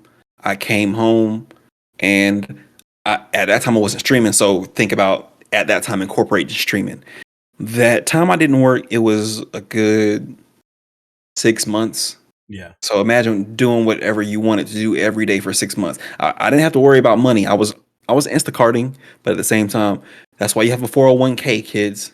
Go ahead and make sure if you have a 401k at your job and they matching, put your motherfucking Use money in the that shit. 401k, please. Easy Because bread. when I ain't had nothing, they sent me a check for $13,000. That was my money. Like I'm like, oh, $13,000, and it's wild to think about like that 401k had followed me from one job to another job. So it's every level up. And at this point, that was just 3 years ago. Check done came back around, and that's my money. And it's Mhm. like, so that also lets you know, like, it's levels to this shit. Yeah. So you definitely want to do that for yourself. I'm all about investing. I'm all about all that. But balance, Forex it's trips. difficult. It's difficult because women want your time, and it's difficult to have a conversation with somebody about, I want to spend time with you, but I have all these other things that I would rather do than lay in bed with you watching Netflix. Um, it's cool when it's cool, and then sometimes that voice in the back of your head start going. And I'm an overthinker, and Mhm. I'm obsessive at times. So there's been women that subconsciously I noticed, okay, well, this isn't happening, that's not happening. So I've written it off in my head, and I hadn't told myself that, let alone had the conversation. And it's just Mhm. been, I've reallocated my time to something I thought was more important than even having a conversation. Yeah. And it's not worked out in my favor. I'll say that. So it's like starting to have conversations like, hey, I don't want to get in an entanglement. You're cool. I like having, time with you, alone time with you, where we, honor each other in the tradition of men So and women throughout time. you out here messing with Jada Pinkett because you're getting entanglements. It just turned because I'm not gonna have any conversations that are inappropriate, but people lie to Oh no, themselves feel every free, day, bro. B. This is a People rated lie to themselves thing. every day, B. And what the thing is people have a habit of lying to themselves and convincing themselves like, oh, I'm good. So they try to lie to other people the same way. But I'm like, baby, no, I very observant. So I can tell that you're lying to yourself, and I can tell you kind of lying to me about what you think this is, what you think this could be when I've established certain boundaries. There's no amount of us spending time together that is one dimensional. We're not really having deeper conversations about who we are, what we want in life, or if we do, there's just not any alignment. There's not any understanding. It's only going to go so far. But people, men and women, can have this preconceived notion that just because we text each other and occupy each other's time is not the same as like getting to know each other. And I feel like people are used to benchmarks based upon time. And okay, well, I've talked to you for 3 months, so at this point now we're married. And it's like, oh, hey, huh? Who? He, huh? Who? I don't think so. Mhm. And I'm a little bit more old school and conservative in that way. That it's just getting to know each other on a deeper level is very important for me. Being understood is very important for me, and feeling like there's agreement, I guess, on like I'm working on my purpose. I would love a woman who is working in her purpose or things that Mhm. she wants, is passionate about in life, so that we can understand where each other's coming from when we don't have the time or we are busy and we need to call you back later on. And there's not the, oh, well, I didn't talk to you but 3 times a day during text message and it didn't go nowhere. So now I'm mad. And I'm like, bro, I'm in my mid 30s. I don't really give a shit. Say this trips. If with the mindset that you have and your outlook on life, especially when it comes to dating and stuff like this, had you came to VCU, you would have cleaned the fuck up, bro. The artsy chicks, you would have been you would have been exactly what your shirt says. You would have been Hitman Trips. You would have been out here like shooting a very high percentage with the artsy chicks. You know what I'm saying? With the crystals and the Hold on. with the crystals and the fucking the garbs. You would have been out, bro. You would have been a pro. I would have had to deal with you, and I would have been upset. Because I would have heard about you in these streets. I would have like, yo, I know about that man Trips. That he from Georgia. You know, like you would have been a problem in these streets, bro. I'm glad I didn't have to deal with Trips, bro. I'll just say here, like I was a hitman down here in Atlanta, Georgia, and Bro, that's like I'm aware. I know, bro. Real recognize real, bro. I'm aware. I've got people who like, you know, they have to talk very loudly about what they do, and that's just never been my mo. My mo has been very, I don't kiss and tell. I'm very respectful of the people Look at this that guy. I Look spend at this time guy. with, You work and in HR, don't you? You are media trained. I work in marketing. Oh, even better. Even fucking, he is media trained, ladies and gentlemen. This man knows what to say, how to say it. God damn. God damn. I'll say it like this. When I was young, back to the military, let me bridge the military thing. All right. When I was young, I had the privilege of being around a lot of older people. And one instance I used, like I used to babysit kids and when I was like a teenager. God bless. And for me, it was let me play my Xbox over there, and I'll make sure your kid don't hang themselves. Yeah. Give me $20, cool. So my aunt and uncle, love them. They based out of Houston. My uncle had soldiers underneath them, and so like one night specifically, they were going out. We get to their house. By the time they pick me up, get to their house, one of his soldiers. It's like 8:00. They haven't left for the club yet. It's a soldier damn near passed out drunk on their doorstep. Mhm. So they get him inside, get him like some coffee. They like, all right, we getting ready to go to the club. So this drunk man is sitting down here with this teenager. He's like, hey man, let me tell you this right now. If you listen to one thing, I need you to understand this. I want you to go there. I want you to live your life before you get married. Cause boy, when I tell you, you do not want to be 22 and about to get a divorce and sitting there thinking about everything you could have did, you should have did, but you didn't. And now you sitting here drunk and dumb and all this other stuff. And I was hearing what he was saying, but the number one thing I remember is him saying like, you're young, be young, live your life and make your mistakes and not have anybody like hold them over you because you 19 and did something dumb. It happens. Yeah. People do stuff like that. And I ain't gonna like be unabashed watching my parents' marriage slowly devolve. I have like it was fears based around that. So when I was younger, I just was military kid. It's the first time that I've ever been out by myself. Mm-hmm. From literally 5 minutes after my mom left, and I was on my way to a room, and a girl was chatting with 4 dudes, and me walking past in my St. Louis Cardinals fitted hat and my no snitching tall tee. She saw me and she walked over and introduced herself, and I realized this is gonna be really fun.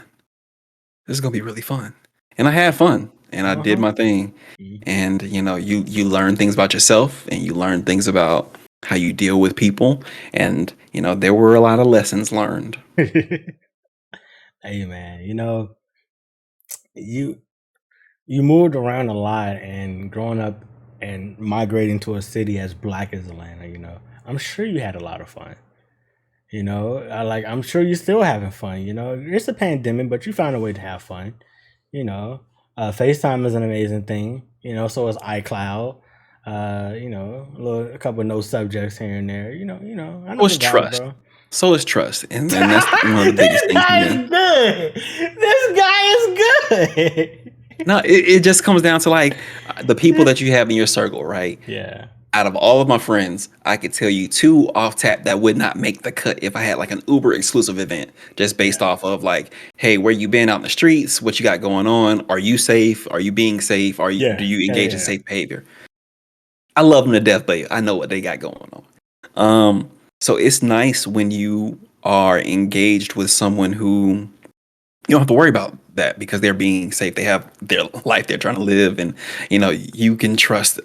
I've been in the house and I know you've been in the house, but also just that ability to have a conversation with somebody and it not be full of, I hate interviews. I don't know if any of y'all have Oof. experienced this in the dating scene where Yeah. somebody just asks you questions all the time, Oh my god, and what's it's your favorite like, color? Oh my god, what's your favorite number? Oh my god, what's your like sign? What's your moon?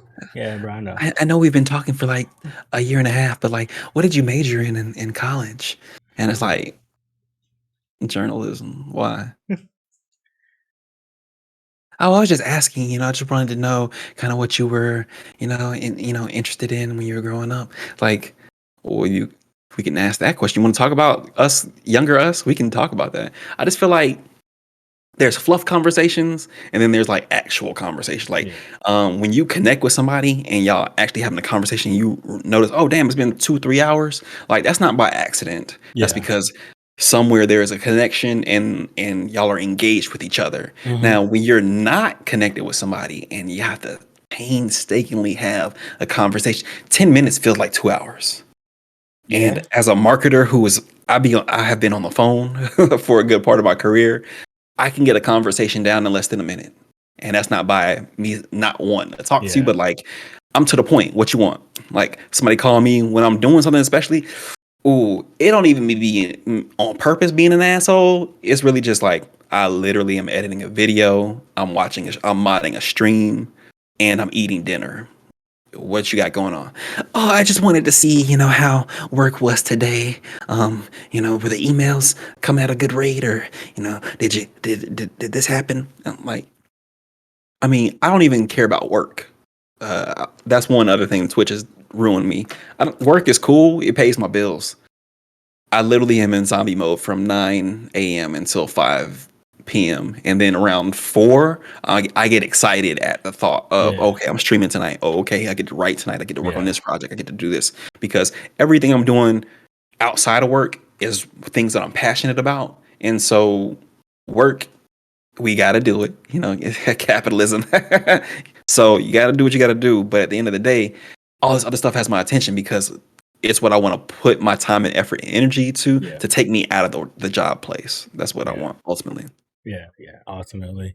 I think you hit on something right there. Just like when you are in the content creation business and you are also a 9 to 5 worker, the 9 to 5 literally is just what pays the bills. You have no interest in it. You're only advancing in your career because you need more money to fund your passion projects and Exactly. shit like that. Like that's literally all work literally becomes. Is like, hey, I really want to do this other shit and I have fun doing it. Whether I'm making money or not from it right now, it doesn't matter to me because I'm getting the money elsewhere here and I'll keep making more money to fund myself being able to do this. So like that's kind of where I am right now with it.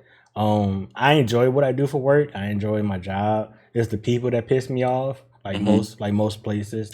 But once again, in career advancement and stuff, it's like, yo, I'm thinking about I need more money because like it's more shit I want to do, but also, it's a certain lifestyle you want to live, and you need money to do that. You feel me?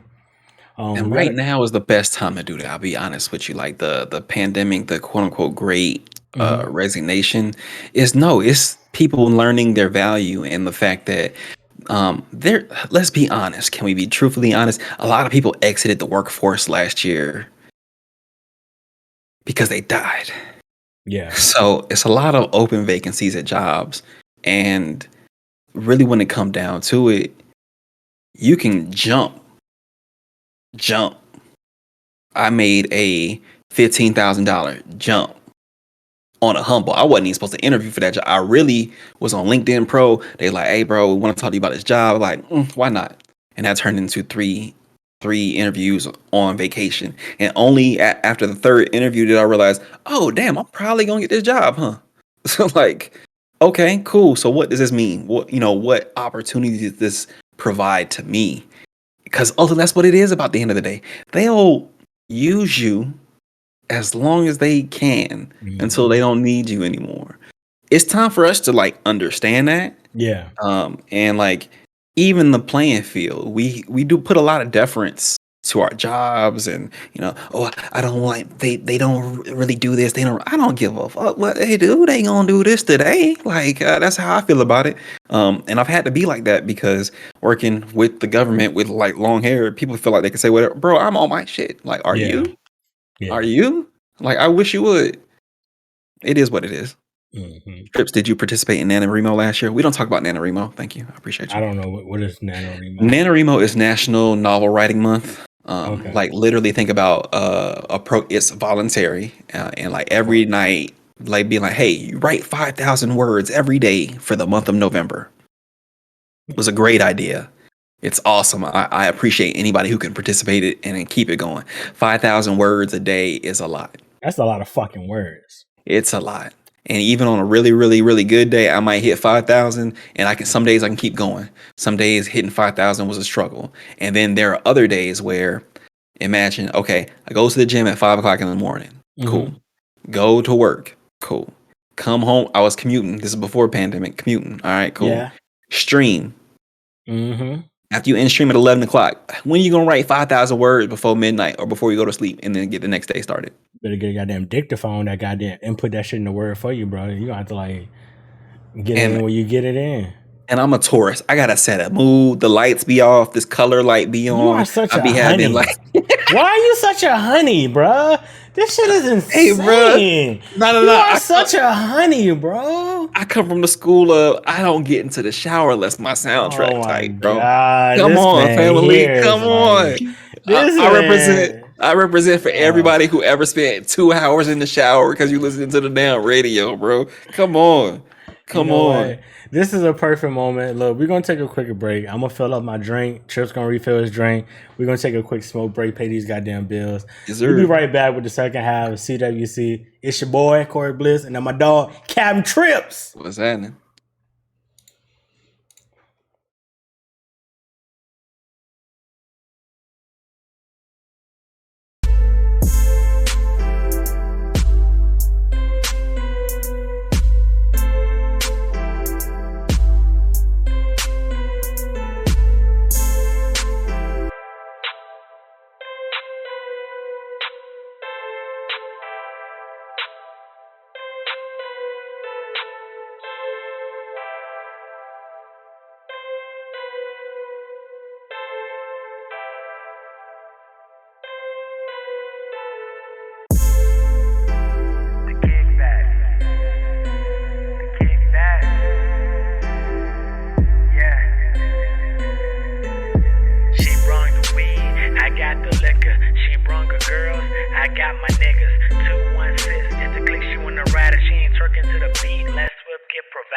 Told her back it up, don't hide it. If she gon' do it, then she gotta take pride in it. Roll it up, light it up, pass me the double cup. Sipping on that Bruce Leroy, smoking showing up. Said I'm on one, but I'm tryna be on two. Shooting for that tray ball, tell me what you tryna do. Niggas plotting on me cause I got that juice. Make them kiss that steel, yeah I got them flutes. And I'ma tell y'all what you not gon' do. See I'm super chill, but not my crew. With the mood is right, why you even wanna trip? Got the gold on my neck, 2 shoulders on my hip. And you can have the same if you grind like me. But I really doubt that you can rhyme like me, boy. The kickback. The kickback. Got some weed, bring it to the kickback. Got some drink, bring it to the kickback. Got some girls, bring them to the kickback. More niggas, now we don't need that. We don't need that. We don't need that. More niggas, we don't need that. Got some weed, bring it to the kickback. Got some drink, bring it to the kickback. Got some girls, bring them to the kickback. More niggas, now we don't need that. We don't need that. We don't need that. The kickback. This is for the kickback. For the girls in mini skirts that let me lift that. For my niggas with their hand in that red cup. And if your eyes ain't red, you ain't high enough. 1:45 and we still getting faded. Richmond 804, that's the city that made me. Shout out all the women back then that played me. Now my pockets all swollen, my attitude jaded. You never met a genius that the smart they call crazy. Swift place to try it, then you know I'm gon' blaze it. In the stew with the hot, and we whip it till it's Cajun. We serve it up right, cause you know we get it right. Tell me what you like. You can get it all tonight. Right after the kickback. You hear him screaming, Bliss back. You ahead and nigga get back. We got another one. Ain't no way to miss. All right, y'all. We back. All right, I had to take the grill out because I ate me a piece of cookie. That shit was fucking delicious. Refilled my drink. Got a little fireball with a lot of honey jack and some sweet tea. You know, that's all I had in the room. Trips, my dog. Question I've been meaning to ask you forever, right? Mhm. Where the hell does the name Captain Trips come from? I'm gonna be honest, It's bro. I fucking hate pirates. I hate pirate shit. I don't like boats. So it's like those the only I fucks captains with you you, bro. know. Those the only captains you know. Pirates. Captain Jack Sparrow. I mean Captain Crunch. Yeah. Okay. So shout out to Captain Crunch. I'm a Crunch Berries dude personally. The regular ones they just scrape the top of my mouth too much. Crunch Berries are a Yeah. little bit more manageable. All the stuff they doing now though, oops, all donut berries. I'm out for that. Diabetes is real. Captain Trips came from the Stephen King book, The Stand. I was not This nigga thinking be about this Stephen until King. Oh my god, bro. I'm so yeah, sick. it's So actually my sick of you. favorite story of all time.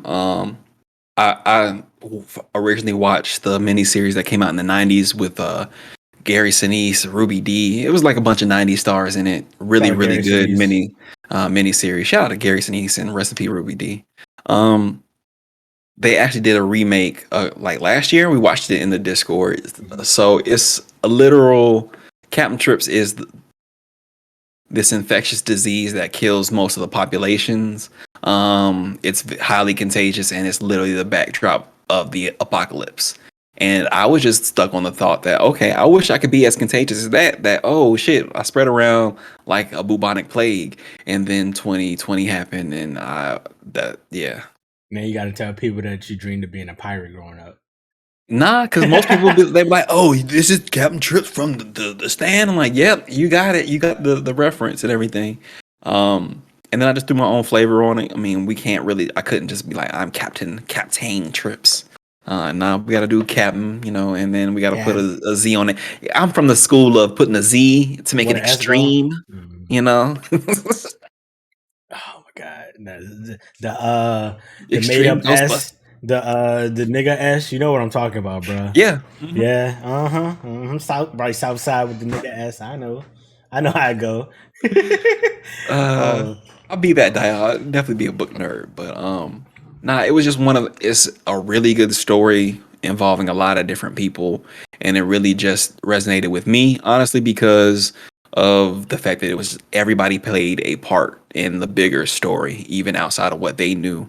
And I feel that about people too, like yeah. people come into your life and they help Mhm. shape you in one way or another, or maybe they just backdrop, but like Yeah. I feel like you meet people, you do things whether they be good or bad for a reason, and like ultimately later on the person that you are is the sum of your experiences, again both good and bad, and you're smarter for the things that you have seen or experienced or lived through, survived, all that. Yeah. What up, Buddha? Well, hi, Buddha Walker, man, sir. Um, that's really you've had the deepest meaning of a name so far. And it speaks to you because you are very artistic, you're very creative. You write, streaming all types of other stuff. So is this something?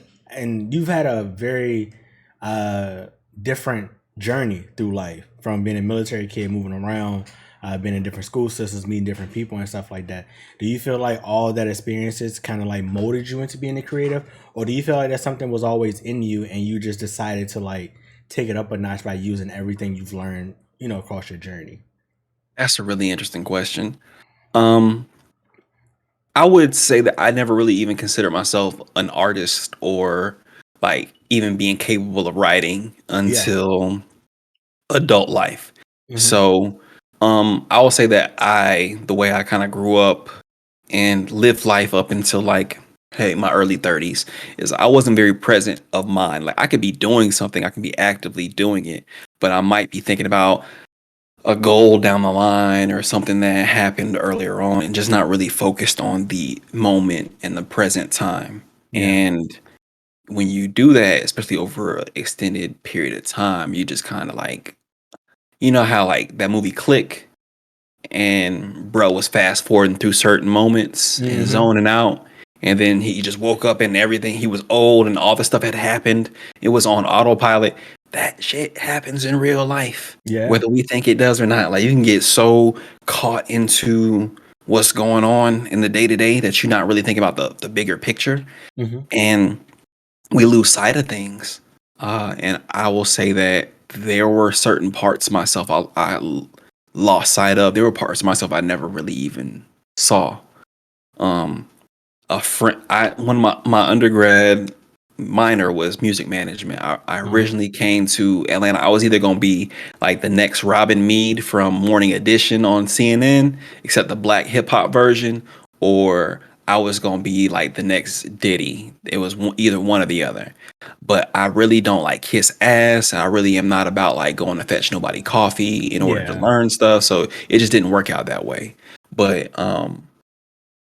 I met a lot of different people, and I was not having a very good relationship with one woman in particular. She was very uh, driven. I'll say, like, she started out being like a social worker. She quit her job, and through her efforts and her passion behind like cooking and doing like supper meals, and she would just be so determined, and that shit was like cool as hell to see. Yeah. I have friends who, when they're working on something, they got like tunnel vision. I like to just be like, bruh, can I just be like on the couch?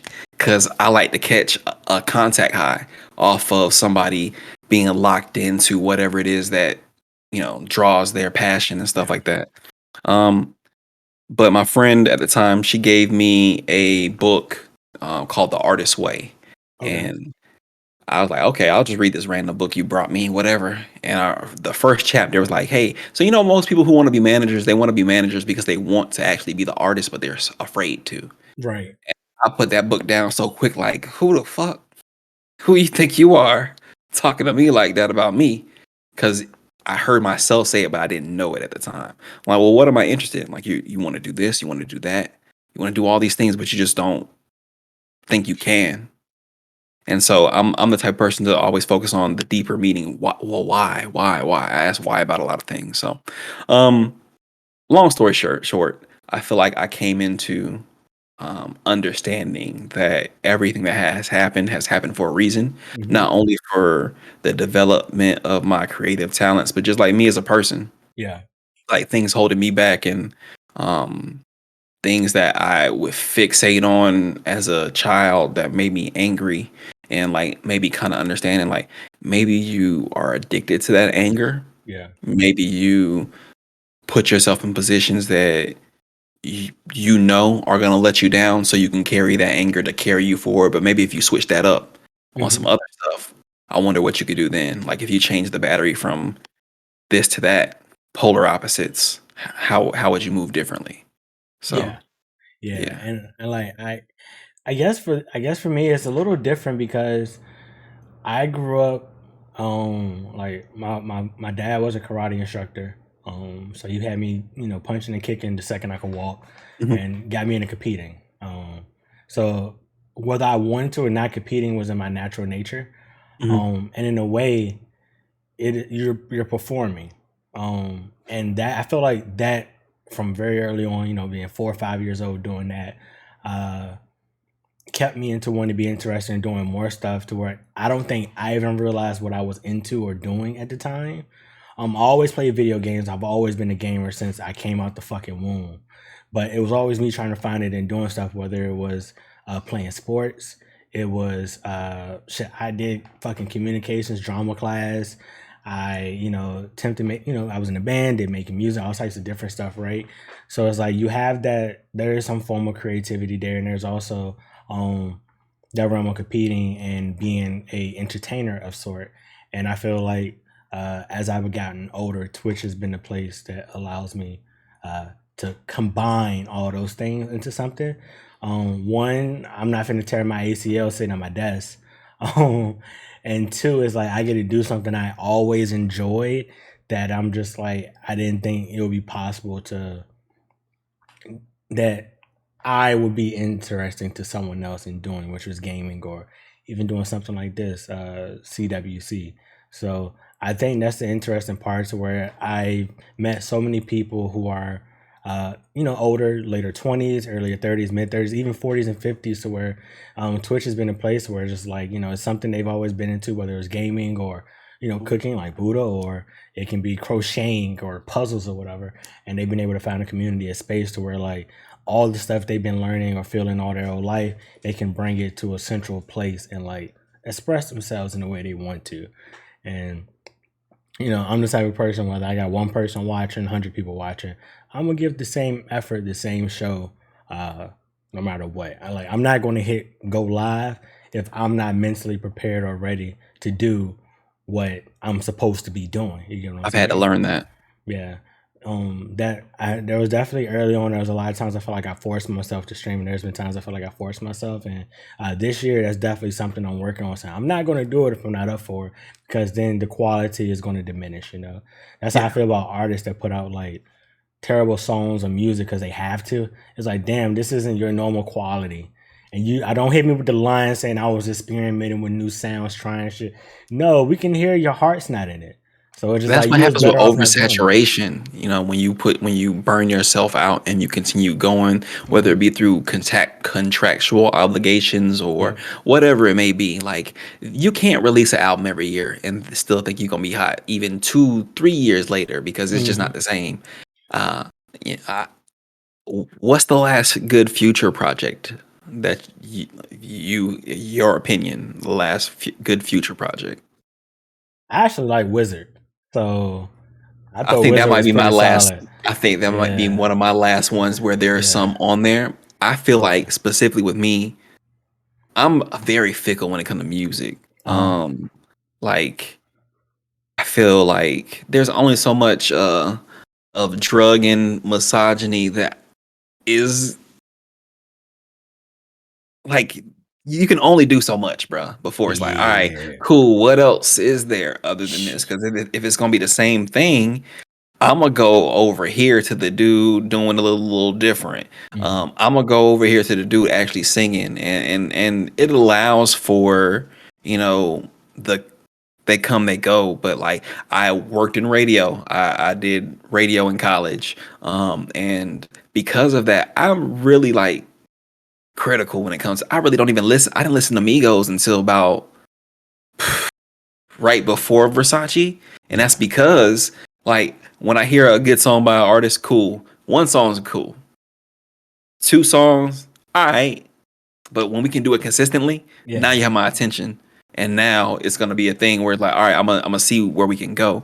And as artists, I think they've come to the end of what they can do creatively together. Yeah. And I think it's about time to go ahead and do what they do. Out of the 3, I will say that I like Takeoff's music the most. Yeah. I will say that Offset need to square it up a little bit more, and he'll be straight. I feel like Quavo's the worst of the 3 of them. I don't particularly like any music that he puts out by himself. I think he needs the other 2 in order for him to be good by comparison, and that's okay. Ty Dolla $ign makes half a song great. Featuring Ty Dolla $ign is way better than a Ty Dolla $ign record. Besides Horses in the Stable, that is a song that should be biblical. That is a biblical record right there. Horses in the Stable is one of the greatest songs I've ever heard in my life. But that whole album, bro. Come on, Ty Dolla $ign. I will listen to anything he puts out. I will also listen to anything that Brent puts out.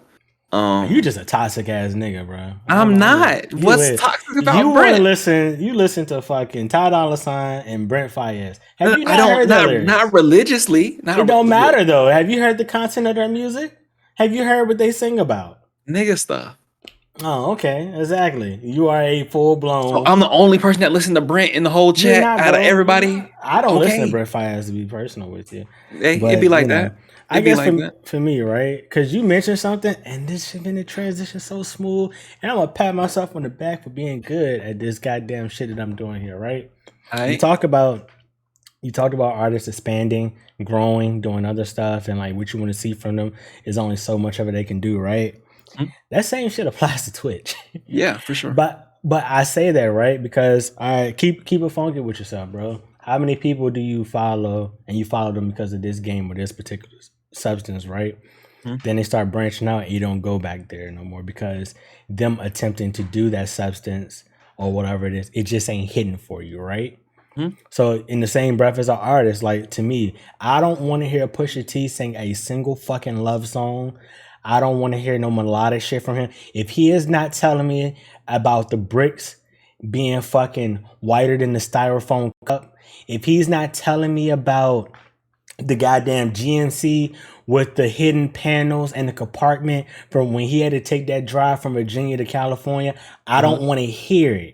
If Future is not being misogynistic or rapping about fucking whatever the latest model is, having her upside down, I don't want to hear it from certain people, bro. It's like, and I feel like in Twitch the same things have happening. Sometimes it's like, yes, I love my cocaine raps. I love coke rap. Like I, in another world, I was definitely a drug dealer, and I was probably really good at it. I Okay. probably All was right. in another world. I probably am. Like Multiverse Corey, there's definitely a drug dealer Multiverse Corey, bro. Like, and I was Agent probably, Corey. I was probably definitely that, bro. Like, I ain't gonna lie. Well, it's not alleged because I never sold drugs, so we good there. Don't worry. But I'm just saying, like, I've definitely, y'all hear the song. I've rapped before. I've definitely written some cocaine raps. Never put it out because I didn't sell drugs. But my cocaine rap is some of the best shit in the world. Because there's only so many ways you could talk about drugs, right? So when you hear But when you people make that it do it, sound luxurious like yes, that, bro, like lie to me. I want lies in my raps. And my coke raps lie to me. Like that's what makes Rick Ross so good. Lie to me in your coke raps. Lie to me. Like make me believe it. Like when goddamn you tell me goddamn fucking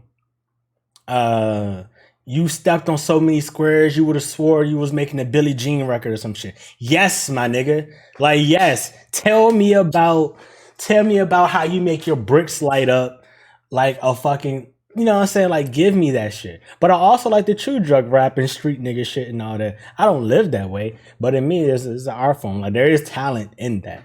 And the same thing with Twitch is just like, how do you, when you don't want to be categorized as a particular brand of streamer or something like that, like, how do you go branch out? Especially if you already built the audience off of being this. You get what I'm saying?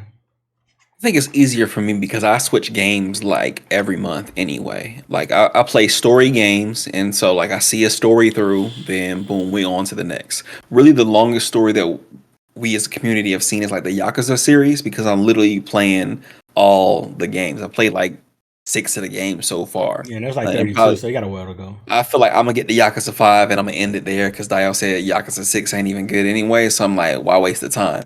But like, I think it's easier for me because again, that adaptability that I was talking about, having learned earlier in life, it lends to these different games and these different situations. I'm also learning what I like on the fly. I Oh, that too. I don't like JRPGs. I'll be honest. Like And that's okay. and that's okay. I've had to learn it. Uh, it's it's easier playing Yakuza because it's a action RPG. So it's a soap opera. I'm literally just moving parts to part.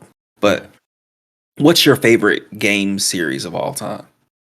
Ooh, Street Fighter, hands down. Two broken Street arms. Fighter. Cool. Yeah, All right. yeah. So that's something you rock with. That's something you identify with, right? For me, it was Metal Gear Solid. And so like as I was a kid, like really haven't played games before, you know, with my friends and we were playing wrestling games. Again, shout out to my No Mercy clique, everybody who played No Mercy. That's what I was used to until I went over to my friend's dad, well, my dad's friend's house, and he had Metal Gear Solid there, and I played against Psycho Mantis, and it changed my life.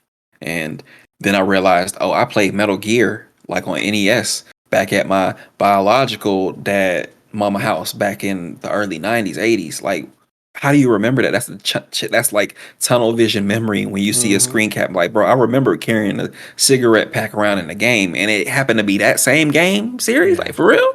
And going through that entire series and realizing like Hideo need to make movies. A, Yeah. let's be honest. And B, Konami should never be in charge of anybody's IP. But outside of that, it's just like this is what you could do with this platform. Yeah. And so that's what I love about gaming. I'd be able to transition from one story game to the next, try something completely different stylistically, even play a game, not like a game, move on to something else. In addition to that, there's competitive games I play from time to time. I'll have learned what like maybe Apex isn't for me. Maybe I'm a more of a Halo person, and that's Yeah. completely fine.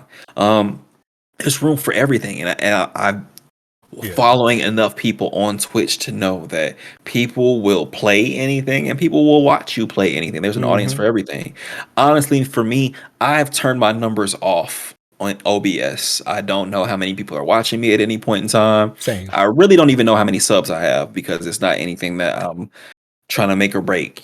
I appreciate all my subs like wholeheartedly, but I'm not in sub getting mode like I could be.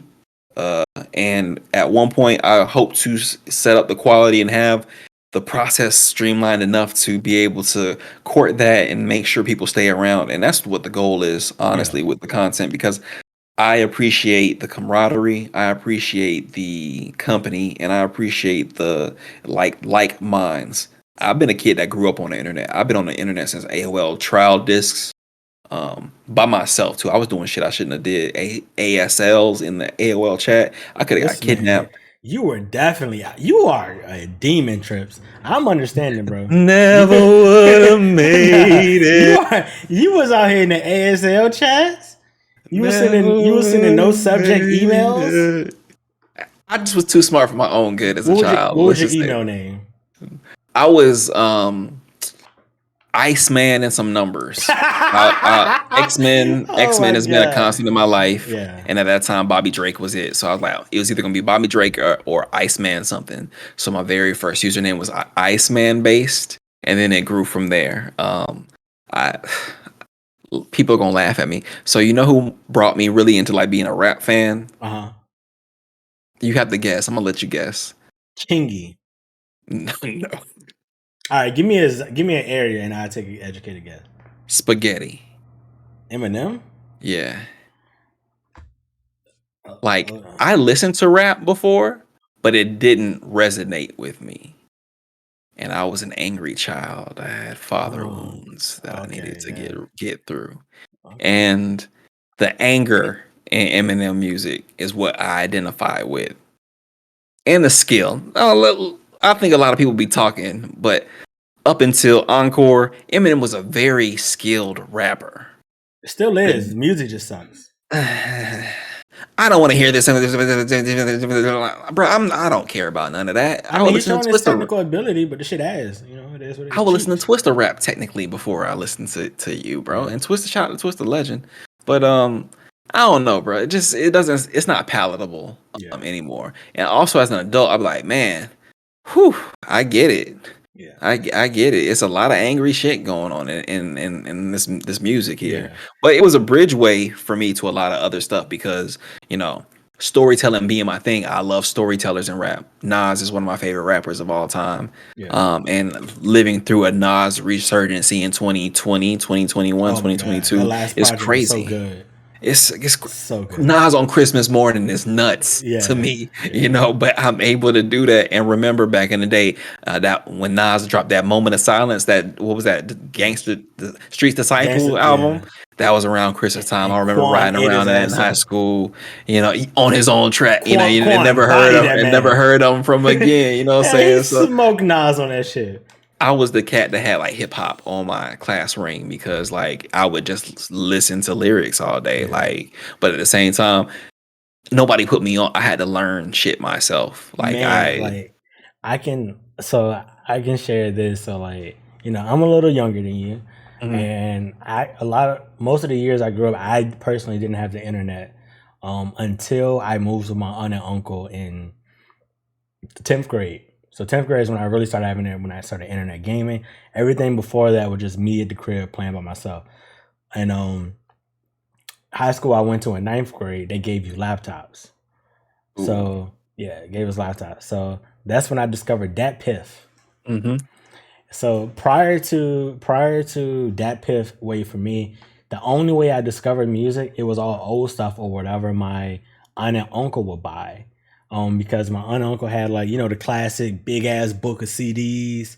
I would just go to their house on the weekends because my uncle would take me to go play basketball with him on Saturdays. And and I would just flip through the CDs and like, all right, this one looks cool.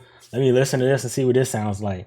So like literally everything I listened to was just all older rap, all older whatever, and like mad, R&B music. Then once I got to high school, and like, by this point Wayne was it. It was Wayne's season, bro. Like Wayne was him at that point, and this was mixtape Wayne. I was late to the party. I was like, I was like, is this the same nigga from I've only heard Wayne on the radio. I didn't know. So like I literally spent my 9th and 10th grade year. When I first got the internet, bro, I spent so much time and listened to so much. Like I honestly want to say at one point my iTunes, I had about 25,000 songs in there. Yes, like 25,000 songs in my iTunes. And I listened to at least every song at least once. Like I will go to sleep just listening to stuff, and like like something will wake me out of my sleep because I'm like, oh shit, this is hard. I want to remember this song because I don't want to lose it in the morning. But like I just felt like I had to like get through that. And it's interesting because we don't talk about music on here much, but you kind of get a sense for someone in the content they make when they tell you who their favorite artist is. Because now that you say Eminem is what got you in the hip hop, got you in the rap, the thing I loved about Eminem was there wasn't a topic or content he was too shy to speak on, despite how controversial, how sexist the stuff and all that was. Like we get it back in the day, a lot of that stuff was very sexist, very racist, very problematic and stuff, right? Right. But the different lanes he was able to go down, where he could make a clean out my closet, he can make a stand, he can make a I just don't give a fuck, he can make my personal M song of all time is I Am Whatever You Say I Am, whatever the proper name is, my personal favorite M record. But like all those different songs are different, and you as a streamer, you're very different. As far as like today you're gonna play Yakuza, tomorrow you might play Halo. So you might fuck around, turn on a Switch and do something. Or it just might be straight up just chatting with you, roasting Cassie for 2 hours, Right. Like you never know what you're gonna get, and that makes so much sense. But like, so like because you, like I said, you started on Twitch as a viewer, right? As a viewer, because we are viewers, right? Like I tell people when I go to their streams, when I go to their whatever, I'm there as a fan. I'm there as a fan of you. I'm not there as another streamer or content creator. How is it for you as a viewer right now? Like, how do you view what's going on? Like, if you weren't streaming, I'm eating, bro. Again, being somebody who specifically I only follow black streamers. I only really give my attention to black streamers. I'm eating, and it's a lot of different variety of content. I'm seeing, excuse me, I'm seeing Droney play Final Fantasy 14 online. I'm seeing Alley Cat play Pokemon Legends. I'm seeing X Mira just talk to leagues of people, and it just be like, oh, she don't pop in but every once in a while, but when she do pop in, everybody come through. Seeing Betty post up for her birthday playing crab games. I be in Cassie stream, she be playing ESO on Wednesdays, she be playing the stories games on Monday, and I love to just sit there and cause chaos. I rabble rouse. I'm a rabble rouser in the chat because I like to shake things up, but also I'm very territorial because if anybody come in acting up, let me have a sword. You're gone, But if I don't, I have to be respectful. But I just be looking like, who is this motherfucker here? Like I'm known to cause trouble, but it's part of the chaos that goes on in said chats. But this extra stuff, I just be vigilant to protect people that I care about. I look at like the people that I follow, the people that follow me as like chosen family, and like we have chosen to spend time together, literally during the end of the world. So if I can like help make your life better or easier, funnier, more entertaining a little bit, that's what I'm here for. So if I could sit back and chat and even just like watch somebody play a game, if they're struggling through it, if they're accepting help, being able to try to, crowdsource some help for them, if that's the case. If not, just enjoying the situation, whatever may be happening. There's a lot of different personalities. That's what I've also learned, and it's teaching me a lot about people that I've just never really come into contact with, and giving me a lot more emotional intelligence, I'll say. Things that I may have done in the past that weren't healthy for everybody or Yeah. welcoming for everyone. I've kind of like learned against that. And also just like learning a lot about what society is these days. Like we all grew up under some of the same systems, Yeah. but it's played out a lot of different ways because we all have a lot of different experiences. Yeah. And so again, the why is important for me. So it's just like seeing where people are and really just thinking about, okay, well, what can I do to make it a more palatable situation for people I have no interaction with every day? Yeah. Like, what can I do in order to make sure not only this person is good right now, but like later on down the line when I have kids, this whole situation, maybe it's a domino effect of love I can put out there, a kind gesture, listening to somebody, uh, talking, or really just giving my ear to somebody or my opinion to help somebody glow up in a situation. It might chaos effect in a good way the whole world, and maybe this shit won't blow up one day. Yeah. Maybe. Yeah. I don't know. You know, the thing, so I mentioned this earlier, the thing that attracted me to you as a person, right? As another brother saying, all right, because I said that dealing with other black men on this platform can sometimes be kind of tough due to, ego, whatever it is, maybe, and stuff like that. Something that attracted me to you and was like, all right, I can rock with him was the people that I rock with spoke very highly of you. Um, I fuck with Dio. Dio speaks very highly of you. Esquire, that's my other half. She speaks very highly of you. Cassie speaks very highly of you. Buddha speaks very highly of you. It's I mean, you talk shit, Dio, but I take account to certain, on this platform, you tend to take people word a little more than other people's, right? So it's just like, what I'm saying, like if people recommend me people to go find or talk to, if it's coming from a certain person, I'm more inclined to listen, of course. So it's just like, okay. So I say that to say when people speak so highly of you, I'm sure you may have gotten a few compliments, a few nice words that made you feel good about yourself or whatever's, going on. You don't have to say who it was, but I want you to share some of the positive feedback and stuff you got from that. Because that's something I never take lightly when someone takes time out of their day to say something about me and what I choose to do on, this platform. It means a lot to me, and I'm gonna try not to like let my choked upness shine through as I'm Yeah. stating this, but like, Yes. I am an artist. I'm sensitive about my shit, Hmm. and that extends to the spaces that I'm in, the spaces that I try to create. Hmm. I really like, that Mickey Mouse scene of that weird ass Mickey Mouse show that came about in like the past couple years, where Mickey Yeah. just runs over to somebody on the ground, like, "What happened?" Yeah. If there's anybody I know having a rough day, tough day, I literally am that, right? I'm like, Yeah. I'm the type of person like, what's going on? Who do I need to beat up? Like, Ace will tell you, like, let somebody talk bad about Ace. I'm like, bro, I will drive up there and like rock somebody's shit. Hmm. What you talking about? And it's cool because I just, again, going back to that couch metaphor, I'm just sitting on the couch with all these different type people, Yeah. and I'm a very close. I ain't gonna say closed off. I have a lot of discernment when it comes to people because I know, or I have learned about the capacity that people have to be negative or to Yeah. bring negativity into situations. And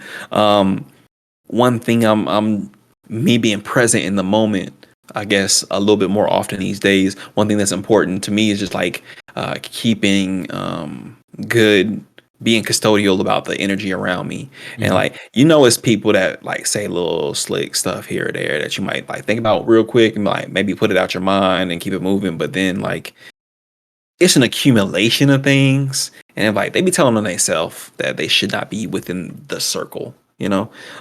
So I just want to make sure that the circle that I'm providing for other people, that it's welcoming, and they're comfortable, and like Esquire say, I really only talk shit about the people that I care about. Like if I Yeah. don't really know you, like Yeah. cool, keep it moving. I might have a joke here or there, but like if I rock with you, I'm gonna bother you. That's my way of showing love. I'm Mhm. I'm the why you hitting yourself? Why you hitting yourself? But nobody else better hit you because then I'm gonna knock them out. Yeah. I'm a Um, big brother. I'm sorry. It's yeah, very big brother energy, but I found that I guess that's kind of what it come off at times, and yeah, sometimes people like it, sometimes people don't. But it's an honor to me that people would even feel strongly about me in a positive way. yeah, yeah. Same, same. Like I said, there's a lot of times it's just like, someone says something nice about you or whatever you're doing, and it's very refreshing, because this is hard. We may be black men as hard as we supposed to be. We still got emotions, got feelings, sensitive about our art, and what we do. So any positive reinforcement we get, I take that, and even any negative too, because sometimes stuff can come off negative, but it's not negative. It's truly construct. Like something people don't know how to do is give proper constructive criticism, and also Hmm. people don't know how to take constructive criticism, right? Hmm. So you instantly get mad. So Hmm. Twitch is definitely something I've had to get reacclimated with outside of just work, taking true constructive criticism and not Right. just feeling like, oh, you just hating or you just saying whatever. It's just like, whether someone shoot me a message out the stream saying, hey, all right, this CWC, the audio is whatever, so check this, blah, blah, blah. Or hey, you could have done this a little bit better. Hey, I'm like, all right, cool. Thank you for even taking the time to say something and not Yeah. being rude, just hitting the shit in the middle of stream. You feel me? Like if my audio's off, y'all can't hear me, of course, some shit. But like, I appreciate the people that hit me out the stream say, "Hey, that one was flawless. That was really good. Or, hey, Yeah. this one you could do this a little bit better." Like Esquire is a big critic of mine. She tells me, more about my stream than I even know about my own stream. She was like, "Hey, your numbers were good." Or hey, so and so was say, "Hey, this." I was like, "Really? I don't know." Or like, what I'm saying, if opportunities come up and she sees something I might be interested in, she'll pass it along. Same with Dio. Same with a lot of people. It's like they see something, they'll mention me. I'm like, hey, blah blah blah. This is going on. I'm like, all right, I truly do appreciate it. I had to Um, learn a lot about like the way things are delivered and the yes. way things are taken, and even about like how I react and do things because sometimes it can be complete overkill. I come Mm-hmm. from a very heavy-handed family, and that's not an excuse on anything. I'm just acclimating to like the world around me. Yeah. And so there's been times where I've been in the wrong in situations about how I've handled them and been off-putting to a point. And as an entertainer, you definitely don't want to be off-putting at any point Yeah. in time. Yeah. So I feel like it's important to not only um, be receptive to the counsel of people who have your best, because that you also have to have discernment. You have to know who has your best interest in mind and people Mm-hmm. who don't. And it's tough to see sometimes, but you'll know ultimately. Like I'm a heart person. You'll feel it. But you have to be receptive to that, and you can't really, no matter what it is that you do or have, are feeling at that time, you can't take it out on anyone, or it shouldn't feel like you're taking anything out on anyone.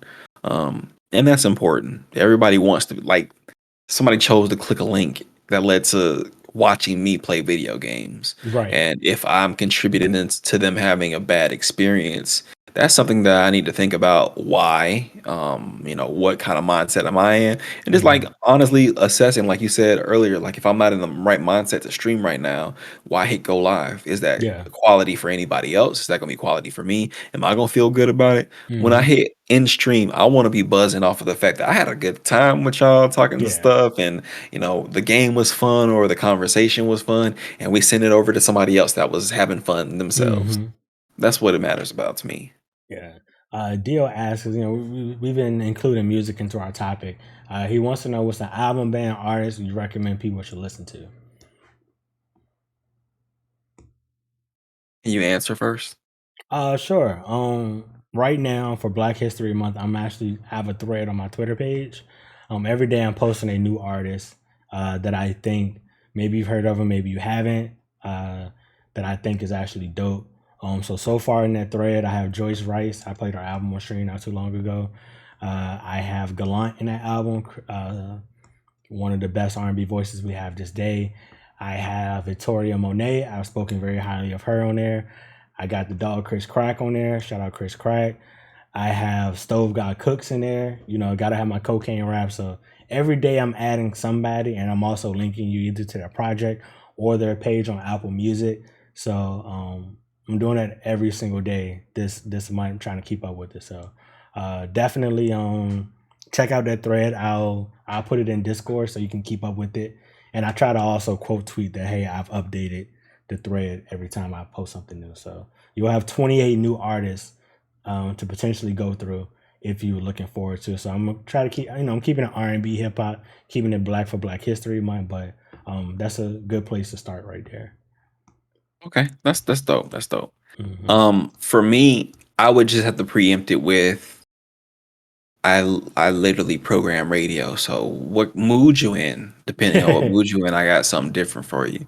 I would say if you want to hear some luxury coke rap, my dog Freddie Gibbs got something for you. But this one might be a little bit more G for you. I'll say that. Yeah. You can never go wrong with the Chronic. The Chronic, I cut my teeth on that album as a child. That literally made me a hip hop head. I was listening to that as a kid. I probably shouldn't have been, but that's when you have young parents. That's what Yeah. happens. Um, if you want something smoother on the R&B tip, I would say, what have I been listening to? Skip that. I've been really into jazz Okay. as an adult. Like I think that when I have kids, I'm going when they do homework, they're gonna listen to jazz music when they do Yeah. homework because it's gonna stimulate their brain activity. I like read shit like that. I'm an excellent test taker, and I'm only an excellent test taker because I found out that peppermint help you take tests, and Hmm. also, making sure that you're engaged. And as a Yeah. tourist, what engages me is food. So I would like set little snack breaks up for myself during standardized testing. I would get to the end of my section, and when you have to wait for everybody else, I would just eat my little oatmeal cream pie, drink my sweet tea, and be ready to go. Um, so I'm gonna make sure I'm trying to like juice my kids up through jazz music. I would say jazz. You definitely have to listen to "A Love Supreme" is probably one of the best albums I've ever heard in my life. Um, John Coltrane was amazing, and lesser talked about his wife Alice Coltrane was equally as amazing. Literally on my record player, I've got one of her albums, and it's just great. Their legacy as a couple is probably unmatched. Uh, I did used to do radio, Esquire in college. I was like the urban music director at the Georgia State radio station when I was there. Okay. Okay. Okay. Um, I like a lot of different shit. Newer, I would say something that dropped yesterday. I really like Saba's new album that he just dropped. What is it called?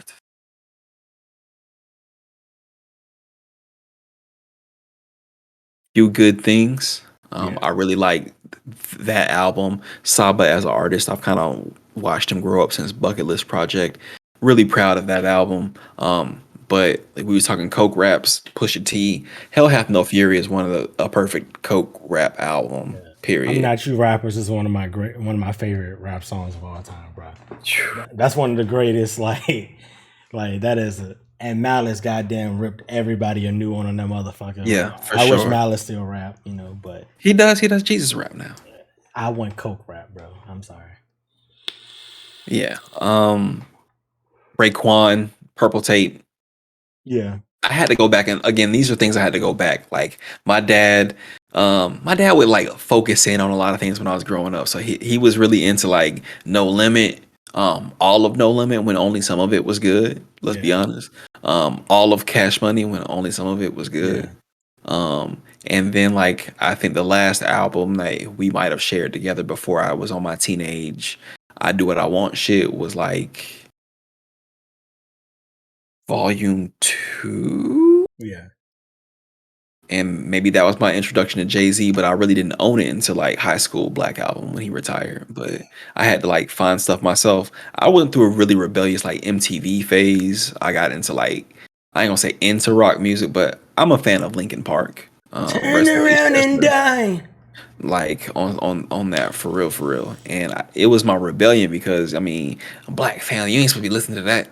Like, well, crawling in my skin. Yeah, I'm gonna listen to that. I know you don't like it. I'm gonna listen to that. So like my only interaction with rock music for the most part was wrestling, whatever the theme song for the pay-per-view was. Yeah. Y'all know how I feel about Radiohead Line in the Sand. That is one of my favorite songs of all time. Evolution is fucking goated for that theme song. We had and I used to work in grocery store and clothing store.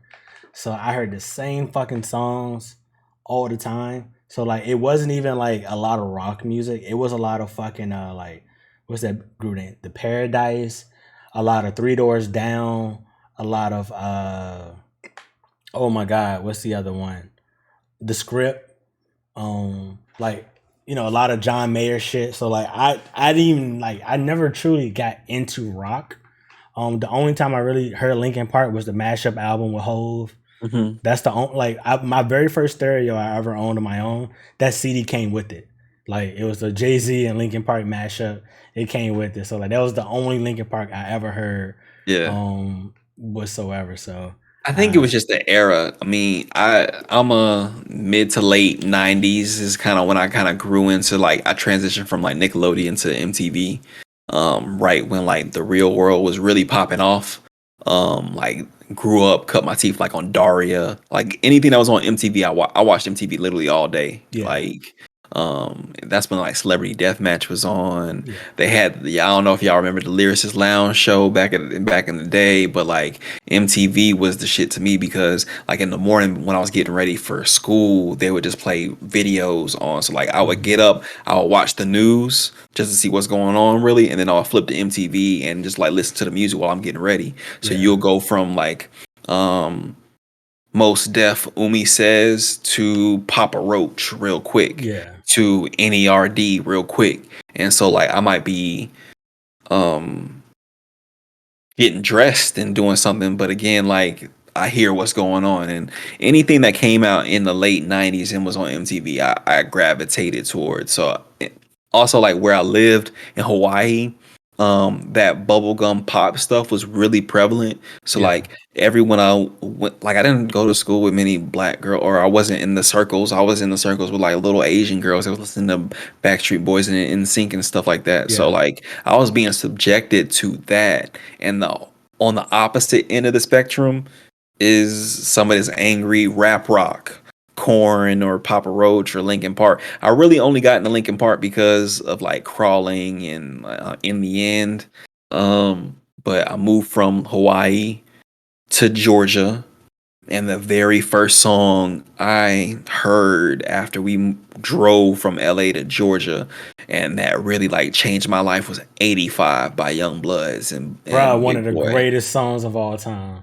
Like when the songs start, I was like, huh? You Like hear that I'm like guitar? Oh my I'm in a god. complete different Yeah. universe now. Like Yeah. this is the complete opposite of what I just left. So it's like I had culture shock, literally rejoining Black America, because I was used to being one of like 20 black kids in the school or something like that, Yeah. and we was just all subjected to "Wanna Be My Lover," wanna be whatever little techno stuff was going on. I mean, techno pop. That's what it all was at the time. So Yeah, like that's interesting. I want to hear your topic on this, right? It could be from any points in life.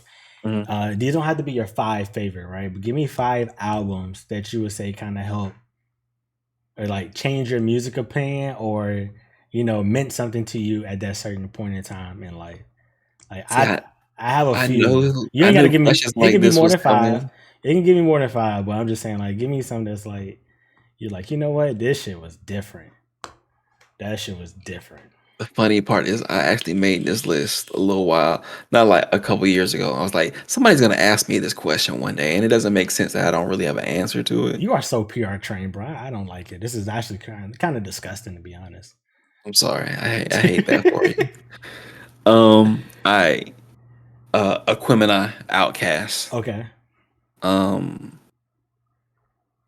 The first time I ever heard Spodie Odie Dopalicious, Mhm. I had just taken the largest rip off of a gravity bong in a dorm room.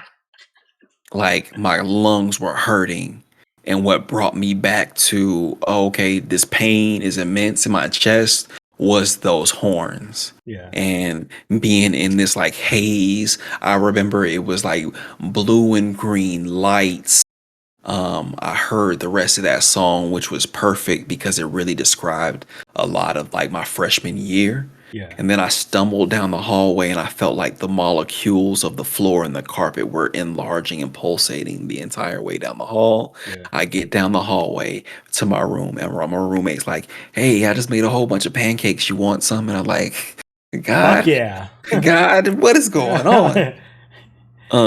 Yeah, but it's a timeless, and it's them at their best. Outcast. My big cousin was on Outcast, but I had to go back and discover Outcast for myself when I Hmm. became an adult. Yeah. And then when I found myself on Headland and Delow, every time I hear it, I hear Outcast in my head. So there's that. Um, Marvin Gaye, what's going on? Okay. Marvin Gaye is one of the most talented and troubled singers to ever exist. Actual factual. I will be fair. He is not a perfect human being by any choice, and there were some issues. Let's Hmm. just say that. But what's going on is a perfect example of just like raw passion and Yeah. emotion, and just someone being able to like master their voice as an instrument. Yeah. If y'all ever get a chance to go on Spotify to the extended edition of that album and get the vocal and bongo mix of "I Want You," go ahead. Matter of fact, yeah, go ahead, go ahead. You're welcome. There's Yeah. that. You trying to set a mood. I see what you're doing, but Hey, it's okay. uh, And look, make sure you got some softness to you when you do that, or something hard if that's what you like, you know? if that's what you like, hey, You know, get if what you that's what you need. Get like, what you you know. need. Um, Pink Floyd, "Dark Side of the Moon." Okay. Um, Psychedelic rock. I never really knew it was my thing until this album. Actually, the very first time I heard this album, Buddha. I don't know if you remember, but I came to get a phone from Augusta. I drove literally in the night to get a phone and went back to Atlanta. And I came with my roommate, and I was Yeah. blowed on that road. This man put this album on, and um, the first notes you hear on the album aren't music; it's yelling. Yeah. So I'm driving in the pitch of black at night, bro. And I hear yelling and I'm blowed out of my mind. I say, bro, we have to stop this album immediately. I cannot listen to this right now. Get back to work the next day. I listened to that album about like 4 times on a loop just that Yeah. day. It's really, yeah, Dio, that's how I feel about it. It's really masterful to me. Just not only the layers they had on that album, disembodied conversations they're having in the background, just the concept of like time, and all of those songs are really very relevant today with like Mhm. the society that we live in. Yeah. And to me, it really kind of is a commentary on the darker side of society, the stuff that we just like don't pay attention to. And I feel like they did that with a lot of their music. And also, I'm completely in the demographic of people who listen to Pink Floyd, Yeah. Dio. Like, I don't know what you. I'm just the black hippie dude. Yeah, and I have at least once or twice gotten blowed and listened to Pink Floyd Dark Side of the Moon and watched what is that shit? The Wizard of Oz. I am one of those Okay. people who have done that. I've mentioned at one point in time I used to live with a producer in college. We used to listen to King Crimson and White watch television on mute. And the music would match up with whatever we're watching at the time. And I promise you, it was not the drugs, but also the drugs made the effect better. But I promise you, like, different musicians just be on different shit, and I feel like they be like putting things out there in the universe that you might Hmm. not get unless you're on a certain level of consciousness or a certain Yeah. frequency. Yeah. Some music, it just hits different depending on when you listen to it. There's definitely been a lot of times I listen to something like, and then I've gone back to it because I'm at a different point in my life. And I'm like, oh no, this shit is godlike. What am I? I've been missing this. Like, Real talk. So Pink Floyd also has the album The Wall, which really resonated for me as well. Not saying that I had a similar upbringing to the writer of that album, but I identified with some of the themes that he had going on in his life. yeah, Um, as much as I like that album all the way from, let's say, 2008, 9 till now, it wasn't until I was on a whole nother frequency that I won't even really discuss here.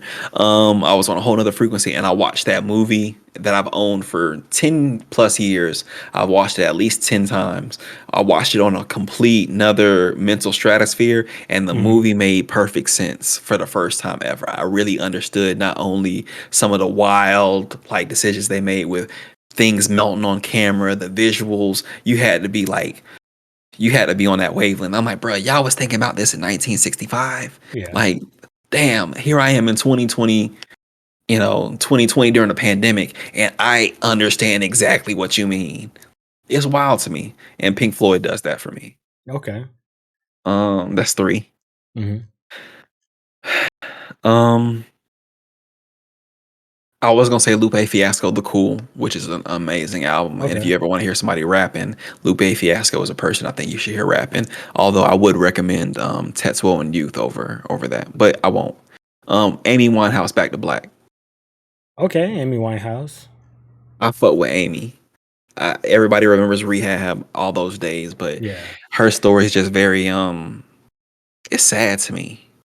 And like, I don't know if y'all ever seen her that documentary on her life, just simply titled Amy, but it's really a sad watch because I vividly remember, some of the media around her addiction, and we weren't kind. We're not. Society is often not kind in retrospect. We Yeah. never have like when we have the opportunity, like, oh, you've really been hurt, or there's something really going on. We should care for you. We always choose the most cruel option at that point in time. Yeah.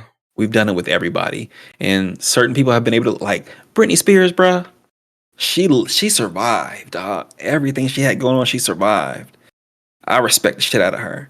Amy Winehouse, what society did to Amy Winehouse is very sad, but what's even sadder is like what people around her who were enabling and benefiting off of her addiction did.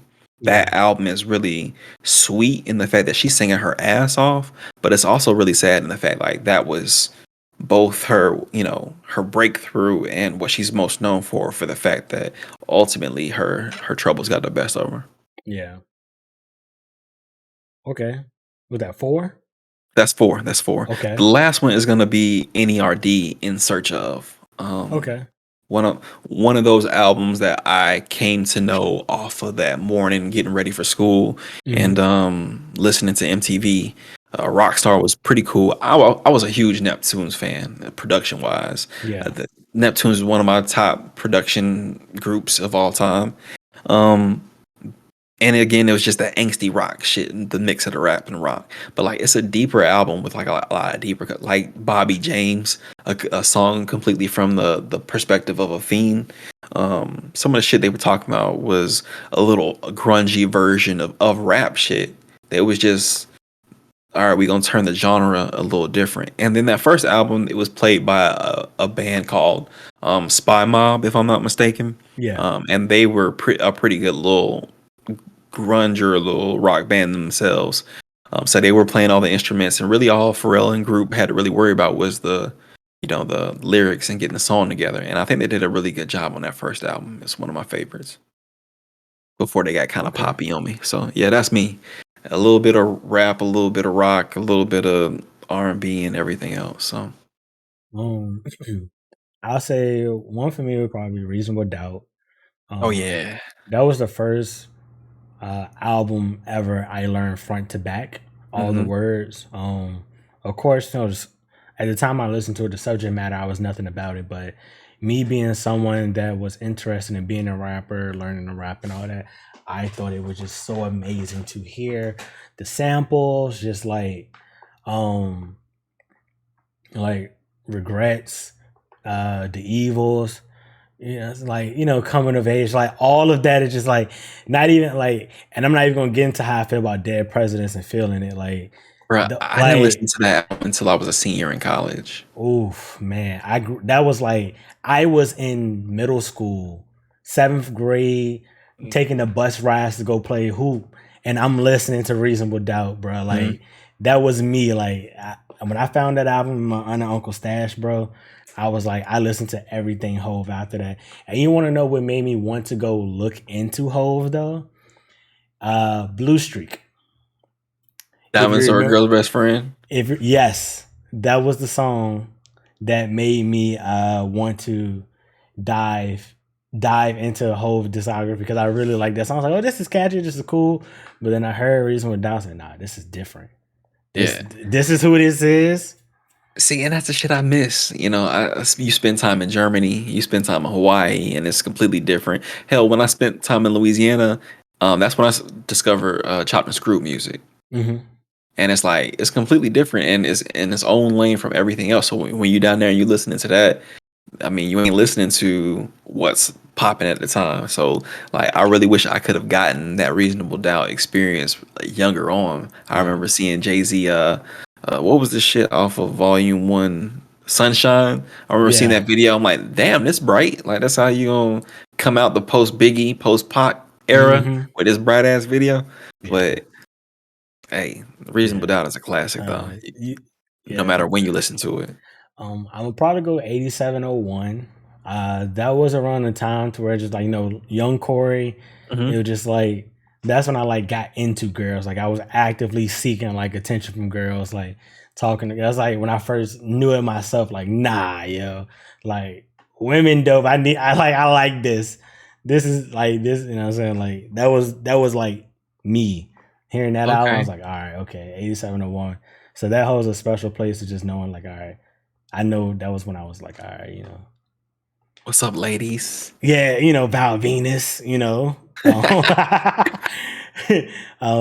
You mentioned Lupe, so I'm actually say Food and Liquor. That was freshman year of high school for me, I believe.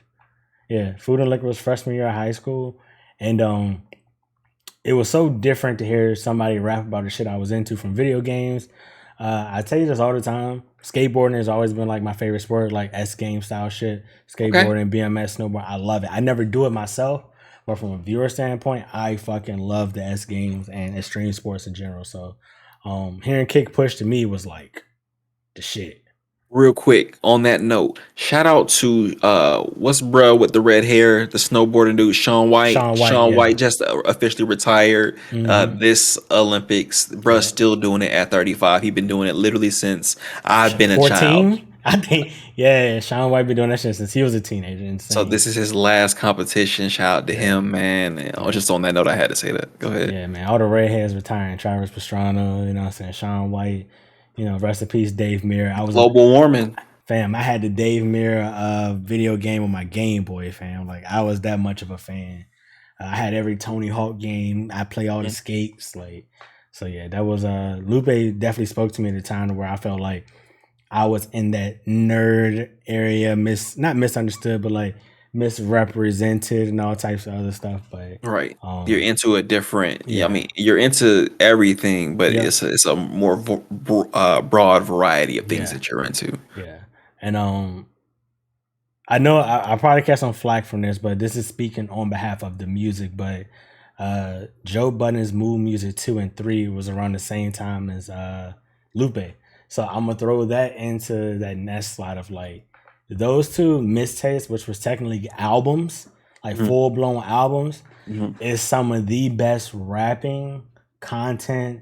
Like you hear pain, you hear like if you love DMX for how he gave it up on his albums early on, like Mood Music 2 and 3 is cut from that same cloth, but I think just with a little bit more like intricate rapping ability and less raw emotion. So that was definitely the time where I was going through a lot of stuff personally. Those two albums definitely was like that shit was like a little different. And the last one I'm gonna say, Corey, 3 Sides to a Story, bro. I still want to know who it is. 3 Sides to a Story on that thing. If I Die Tomorrow on Mood Music 2. Yeah, bro. Like 2 and 3, bro. 2 and 3, that shit was different. That shit was real different for me. Into what I was, listening to. And the last one I'm gonna say is actually kind of fairly recent. It's definitely not his best album by no means, but the way this album played the soundtrack to, I probably say, me becoming me who I am today is probably gonna be Drake Views. That soundtrack, when that album came out, that was the soundtrack to that summer. And that was an amazing summer for me. Like an incredible summer. Like I had so much fun with friends. I was traveling. I was in Vegas. I had just got my job that I'm at now. Like, so like that album right there, like it just played that's when I'm at sale. I'm at sale run reviews era. Like that was an amazing summer. Like the fun we had, bro. So like that album's gonna like the one dance control of summer, bruh. That shit was different. That was a That good was a summer. that That was was a a good different summer. summer for your boy, dog. Like that was my like that was a really good one. So those Yeah. probably be the five I'll say that like I can definitely name more that mean something to me, but as far as like having a moment that shaped kind of who I am today, like definitely like those five for real, for real. Okay, so in line with this, right? Mhm. I'm a movie buff. So Okay. we were having a conversation recently and you were talking about Johnson Family Vacation. I'll admit that I've never seen that movie. Can you tell me some of your favorite black movies? Like, oh, you talking about like, oh man, shit. You know what I'm saying? Of course, New Jack City. Um, fucking goddamn. All right, my favorite movie is not really is a black story, but I can't call it a black movie. Mhm. Glory Road. That's probably like one of my favorite movies of all Okay. time. I think it was And well done. yeah. And so is because I'm a big Derek Luke fan. So Antoine Okay. Fisher is my favorite movie of all time. It's sad as fuck, but I fucking love Antoine Fisher. That's like one of my favorite movies ever, I dog. cry at any of his monologues toward the end of that movie. Like Mhm. I will boohoo cry Yeah, it hit at the that feels, shit. bro. Yeah. Yeah. As especially as a man, a black man, we really only get so many stories for Yes. like that dig into that emotional Hmm. underbelly of it. And man, between that and I don't know, I think what caught me worse was like, have you ever seen Fences? I refuse to watch Fences, bro. I ain't gonna lie. There's some black movies I refuse to watch, and Fences is one of them. Fences caught me. Bro, I'm glad those grandmas in the theater was had mine to rub my shoulder while I was in that bitch crying because I was in that motherfucker crying. Go Yeah. ahead. Shit. I'm trying to think, bro. Like really good black films. Miracle at Saint Anna, because I do like Mm, military shit, and that's an incredible military story. That's yes, real. It's a real yes. story. If you never seen Miracle at Saint Anna, you want to hear about some real black heroes and see a different side of the military. That is an incredible film. Um. Shit. I'm trying to think what else. It's so I guess pinpointing and narrowing down films that I could say like favorite black films Mm, is kind of tough. I mean, because I think something I really do hate is a lot of our black films are like kind of negative. yeah, You know what I'm saying? It's just like it's surrounded. Like look at what we named Fences, Antoine Fisher, it's like trauma. It's trauma based. shit. Like a lot of our films are rooted around that. Yeah. But they do be good films. But yeah, those are the ones that like stand out to me. That I'm like, I watch these like every chance I get. All right, so just get your overall film list ready as well before as I Okay, name mine. okay, So my favorite black films, one of them is not a black film, but it's A Bronx Tale. I feel like okay. black people like it because there was the interracial Yeah. part of it, and I don't like. I'm not, but either or.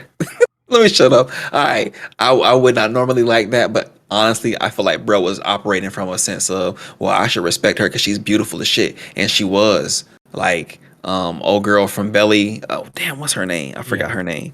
She Terrell Hicks, Yes. beautiful in Yeah. A Bronx Tale and Belly, and she's just a classic beauty. And bro called it out right then, and shout out to Robert De Niro because his Hmm. wife is black, and he really was trying to tell niggas to shut the hell up about Yeah. his life. Either or. Um, I'm a big Spike Lee, early Spike Lee fan. Fuck Spike Lee. I will say, honestly, Bamboozled to me is a very good movie, and I the do fuck social with that. context of it is wild, but very still relevant. Hold on, I have a whole Spike Lee collection right here. Hold on. Yeah. Oh, you mentioned black films, so I have to incorporate Woo and Booty Call in those. Those are two of my Classic favorite black comedies. films. That's not like traumatic, but like fam, Booty Talk and fucking Woo are classics. Mo Better Blues. Yeah, Boomerang. Um, there used to be a light skinned median that had movie hold on. I'm about to find a He dude said named light after skinned median. like slight slang comedian. Fear of a Black Cat. What's the dude's name that did Fear of a Black Cat? Because it's one of my favorite movies. So do you remember CB4? Oh yeah, I love CB4. All right, so CB4, there was another movie like it called Fear of a Black Cat, and that one is really funny too. It was written by a dude named Rusty Cundiff, and Rusty Cundiff also had this movie called Sprung. Do you remember Sprung is a Sprung? classic, bro. Sprung is one of my favorite black Classic. movies. Yes. Yes, Yes. with Joe Torre in it. Yeah, yeah. So I'll say that. Friday. I mean, of course, you know. See, that's the thing. I think movies like Friday, Poetic Justice, and stuff, those stand out as its own thing. You know, it's like when people say you can't count Pac and Big and like certain people and like certain conversations. 'Cause, like those were it, bro. Like those were it. They still it. You feel me? It's like, But some people have never seen Friday. and I'm sorry, but you know, I've never seen Color Purple, so you know. I feel like, yeah, I have never seen Color Purple all the way through myself. I've never seen a because minute of it. it just seems so sad to me personally, and I'm like, damn, I really don't want to see that woman get tortured throughout her life. That's wild. I remember my mom made me watch Roots, bro. She still owed me the fade for that shit. I've never watched the original Roots. She made me sit and watch the original Roots, bro. Back on the Hallmark channel. I still want the fade from my mom's from that shit, bro. Pain. There's a lot of like Esquire Man. I've never seen. I actually kind of watched the Temptations for Christmas, Esquire. Kind of. It was Okay. on at Christmas. So I'll say that it was on at Christmas, but I kind of was doing other things. But I know the story. I mean, I guess I've never seen the 5 Heartbeats all the way through as an adult. Nah, I seen both of those like 50 bajillion times, bro. 50 bajillion. I put the picture in Discord and everything. I told you that it was happening. But yeah, and then like overall movies, Corey, like what kind of movies you into? Oh man, I've told you Glory Roll is my fave. Mm. Black Dynamite is my shit. Okay. Inception, Yeah, there we go. Interstellar, Mhm. anything Chris Nolan really. I love Chris Nolan films. So you like course, the newest one, the Time one? I have not watched Tencent. Okay. Tenet, whatever it's called. Yeah. I'm not high enough to watch Tenet. Don't get high. You have to watch it sober for it. Yeah. I trust me, because I did not understand at all, but I have no interest in understanding either. So there's that. Now I want to, but I heard the film actually just wasn't that good. It shot well, but the film wasn't that good. Technically, yeah, definitely. I do want, all the Marvel superhero shit. I love all those, but I even like the old classics like Blade. You know what I'm saying? The original X-Men. I fuck with the Matrix. Like it's not really much I don't like movie wise. Like you're more likely to get me to watch movie stuff than you are to get me to listen to like certain artists and music and shit, or try Okay. certain video games. So you're adventurous at least when it comes down to the When it movies. comes to movies, I'm definitely open to it. The only thing I really do try to stay away from is most trauma shit, because real life is sad enough as is, as well as, bro, I'm so sick of zombie shit. Like I'm so over zombies, vampires. Even though I do love Vampire in Brooklyn, that's my shit.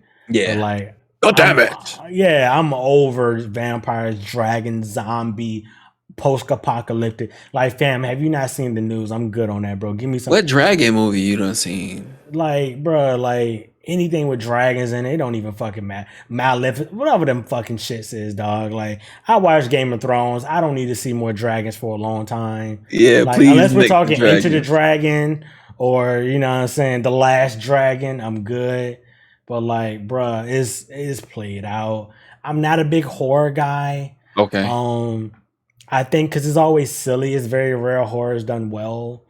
But you know, it's like I like to feel like I'm learning something for the most part, or you at least making me laugh. Where horror, I'm like, what have you done besides piss me off that the main character stayed in his house with a serial killer and he refused to leave the house? Like, you know what I'm saying? It's just like shit like that. So that's kind of like why I stay within like my movie range. But I'm big on like all types of shit. Like I fuss with Ozark. I need to Okay. catch up on the new season. Me too. You know, what I'm saying all that shit. So yeah, Um, all that I shit will. is I dope. have a controversial statement. Um, Hereditary is my favorite modern horror film. Never seen it. I think I am really into A24 horror, possibly for the psychological issues that you will have after the movie is over. Um, it's wild. It had me afraid of a sound for several Mm. months after the movie. But it's just, in addition to like the horror, it's the shock of it. Like, that really be like fucking with you when you watch those movies. Yeah. And it'd be like, damn, bro, what the hell is going on? And Mm. I like that. I like that. Because I think other people play it very safe. I don't want to guess what happens. I want it to be so out of what my thought process is gonna be that I'm completely surprised at the end of it. Yeah. Um, Oh man. fav- Uh, I'm sorry to cut you off, but I forgot a very important black classic. Shot mhm. Us. I really like Shadas. Shot I Us. really, A really. very I've only seen important it a black couple classic. times, but But I like yes, that a lot. yes, very important. Yes. I will say another film that I liked, not in the vein of let's say if it's like artsy Shadas. Um, Yardi. It was directed by Idris Elba. I think it was his Okay. like directorial debut. I like that a lot. It actually had. I don't know if y'all ever seen Boardwalk Empire? Are y'all fans of Boardwalk Empire out there? Didn't watch it. I hate The old dude. guns, bro. Yeah, I get that. I get Yeah. that. It was. I like Chalky White. Rest in peace, Michael K. Williams. Really strong black protagonist in that show. But Yeah.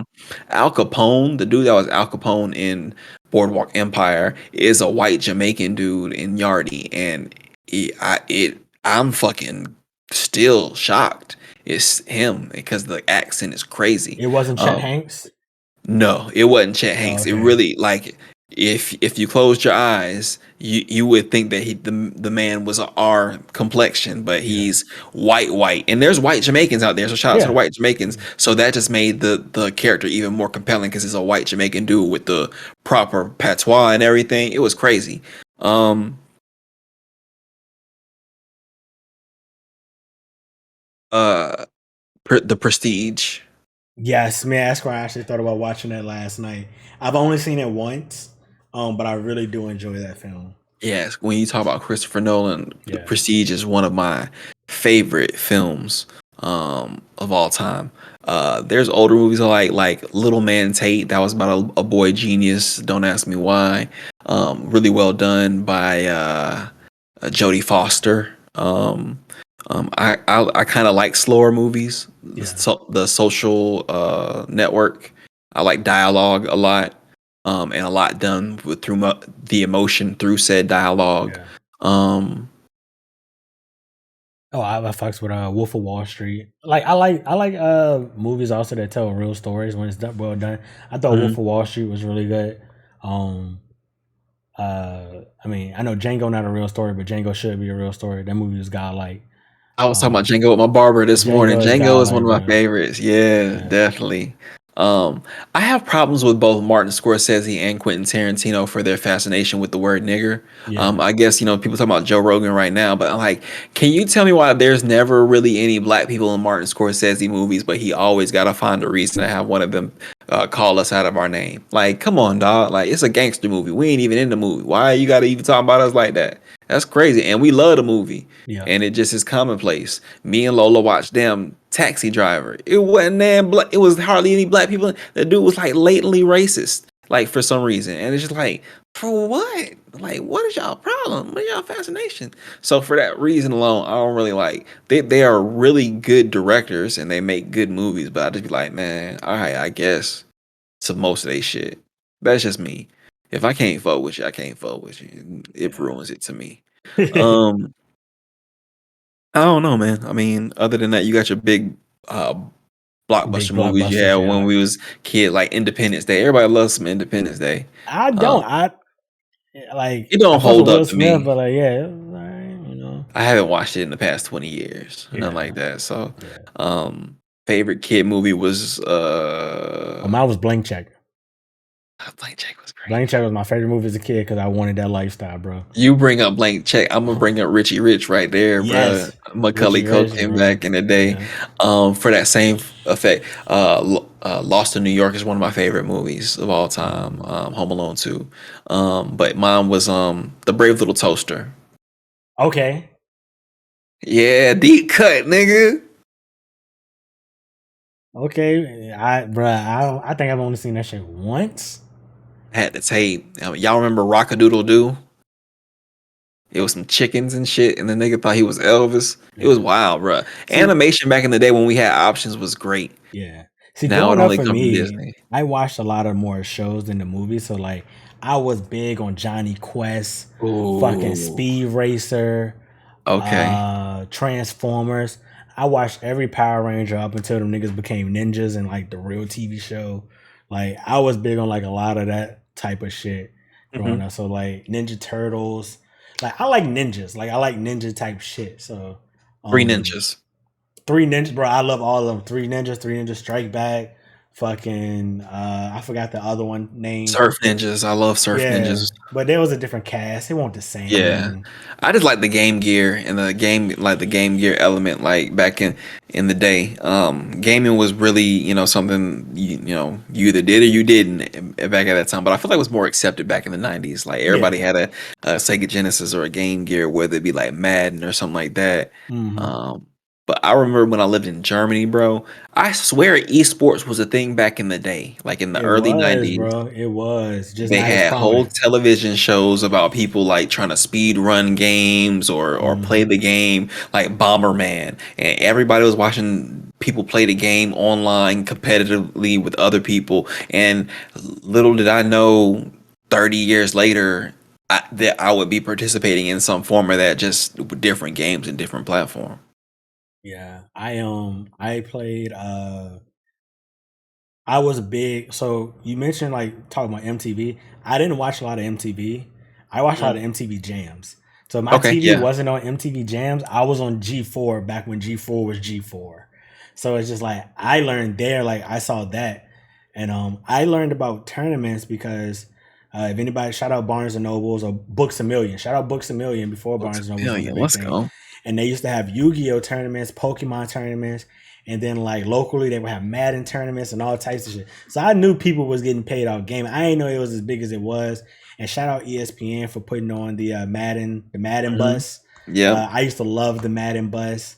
Um, like all that shit was like I so like having that early on was like, yo, this is kind of dope, you Yeah. know? Yeah. That's dope as hell. That's dope as hell. Yeah. Um, I don't want to hold you, so this is the point of the show, right? Mhm. Where I'm gonna hit you with one, find somebody that we're gonna send the love to, right? Okay. And this is also the parts where I ask, you've asked me questions throughout, but is there any additional questions that you may have for me, and also any additional questions the chat may have for you? Okay.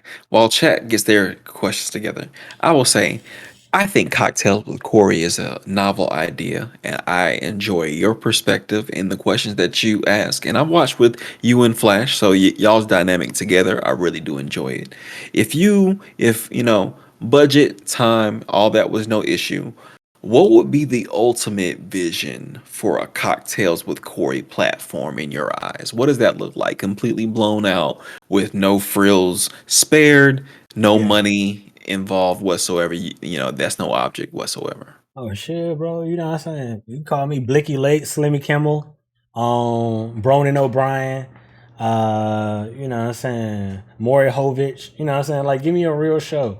Like let me get guests in real life, bring it to the Okay. set. You know what I'm saying? I'll have it kind of like very interactive in regards to like kind of make it real time so people can send in questions, all types of other stuff. Um I'm very selective with the guests, so I try to make sure I pick guests that are uh that talk would be interesting to hear from. Okay. So yeah, that's how I would be envisioned. Like, give me like a legit set. Let me fly the guest in. You know what I'm saying? We chill, have a good time. You know what I'm saying? 3 hours is a long time, but it'll probably be, 3 to 4 hours per show is a pretty long time. But you know what I'm saying? We tend to make it work. We tend to make it work. So That's what it looks like for And you. I Or know have we some was sponsors. riffing a lot. We was riffing a lot tonight. So anything that you need to like leave on the cutting room floor, you let me know. That's fine. That's fine. It's cool. You gotta do what you gotta Oh, do. bro, nah, this shit goes up raw, uncut. Yeah, this shit goes up raw, uncut. Esquire wants to know, what does content creation look like for you for the rest of 2020? What you got planned, and what are your hopes and goals? um, Content creation for 2022 looks like comfort. That's what it looks like. It looks like me being comfortable with the prospect of making a video and someone watching it. Earlier, I was like, I'm like, well, what's the limits of what like people would actually watch Yeah, versus what's too much and what's, oh, this is too long of a video? Because I can talk a lot. I get it. I like saying shit hey sometimes. man, I'm gonna give you But some. like, getting comfortable Yeah, with, not only putting myself out there, but also being like, everything can't make it. You know what I'm saying? yeah, Like, so even being like a little bit more critical, but like different types of YouTube videos, is yeah, what I'm trying to focus on. I really want that to be the main thing I put forth this yeah, year. We'll continue streaming, of course, yeah, but I feel like now that we've got streaming up, I pretty much know I'm gonna come on. I'm gonna talk to y'all for a little while. We're gonna play the game. I'm gonna talk yeah, to y'all while I'm playing the game, and we're gonna send it to somebody else playing games. That's yeah, pretty much it. Run itself.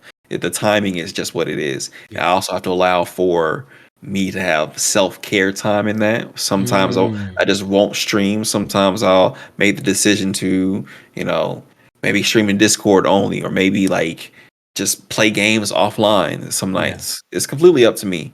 My schedule is what I make it. yeah, man. Um, Someone told me, hey man, people watch porn, so it ain't much that you can take off the table as what people are willing to view. It's just about how you gonna present it, you know. People watch that man shave his balls, and they only gave him a 3-day Like I suspension. said, it ain't no expense of what people are willing to watch if you make it entertaining enough. You just gotta present it how you want to present it. So when I got that advice, I was like, damn, you make a very valid point. People watch other people fucking, bro. And it's like, you could be Straight fucking up. yourself, but you watching other people. And it's just like, you know what? There really is no limit to what you can put out and like try to monetize or do for creative value. You just gotta do it the way you want to. And the thing is, like, there's so many different flavors and so many different things you could do, and somebody's gonna dig that. And that's one of the reassuring things for me, because I know I'm not as hyper energetic, and I don't play as exciting games as people do sometimes. And Mm, sometimes that's a question in my mind, of like, all right, well, does this even matter? But keeping in mind, I have the numbers off, so I don't know until the end of stream, until we're rating somebody and it's double digits more often than not these days. yeah. I have to be like, oh damn, well, people are cool with that. When Hmm. people hop in and if they send a follow and like, oh man, you're real chill, I have to understand, well, that's what the segment is. This is a Yeah. very chill stream, and there's people who dig that. I feel like it'll hit, and it'll reach the right people, because the right people are sharing it in their cipher. People are coming in and saying, I can dig with this. Yeah. So I want to do more, addressing my audience. So more just chatting streams, whether it be like tier makers or even Hmm. just talking or whatever. I want to do more informational videos on my YouTube, and I I want people to see more sides of me other than the stoic gamer, or we just talking mess sometimes. I want to see people to see like the journalistic side of me, the artistic side of me. Yeah. I've been doing the movie nights so people could see like, oh, these are some of my favorite movie type deals, or these are movies that I think are cool, or we Yeah. would all enjoy as a group. I'm enjoying Yeah. the discourse with that as well. So Yeah. And something I think I see you do it. I see a lot of my favorite content creators do it, and something I try to do myself that you subconsciously do is you want to make that personal connection. So mm, it's trying to find a way to let people into knowing you a little bit more, whether it's sharing music taste, sharing movie taste, sharing food taste, sharing real life stories that don't give too much info on you, because you do gotta protect yourself, but it does make you seem more relatable and I feel like once you establish that connection, it makes it much easier. And the content becomes better, the community becomes, I agree they tend to 1000%. love it. So you gotta like really do those things. Yeah. And I Deal. want to diversify Mhm. my bonds. I'm going to do Oh it yeah, on bro. Twitch, on YouTube, on Any platform You on that I Facebook can get gaming?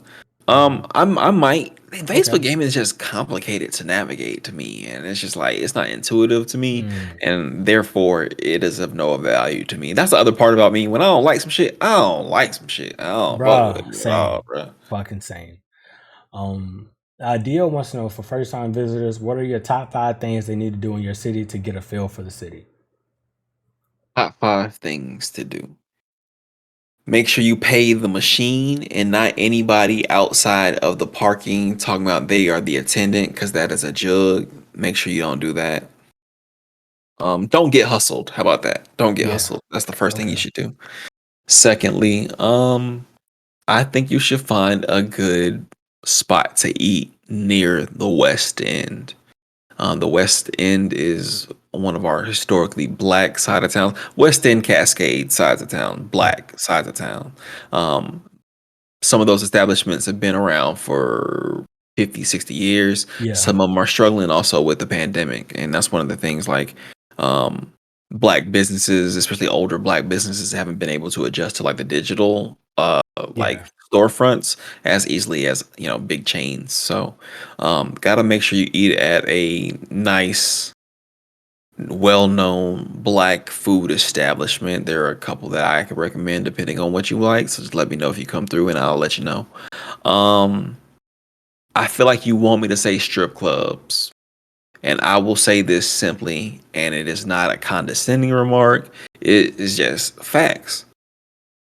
No other city in America could compare to Atlanta, Georgia when it comes to strip clubs. This is not a discussion. It's not up for debate. I'm not biased. It's just the truth.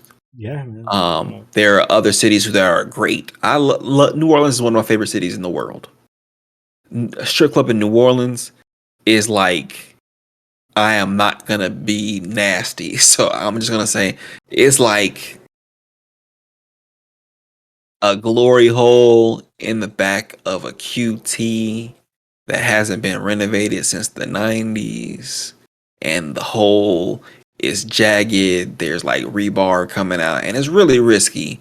And also, you don't know what's on the other side of the hole. That's what that is like. Something they don't talk about too when it comes to Atlanta strip clubs is the production value that goes into them. You may look at the outside of the club and be like, okay, but once you go inside, you like, oh shit, they got fucking lights everywhere.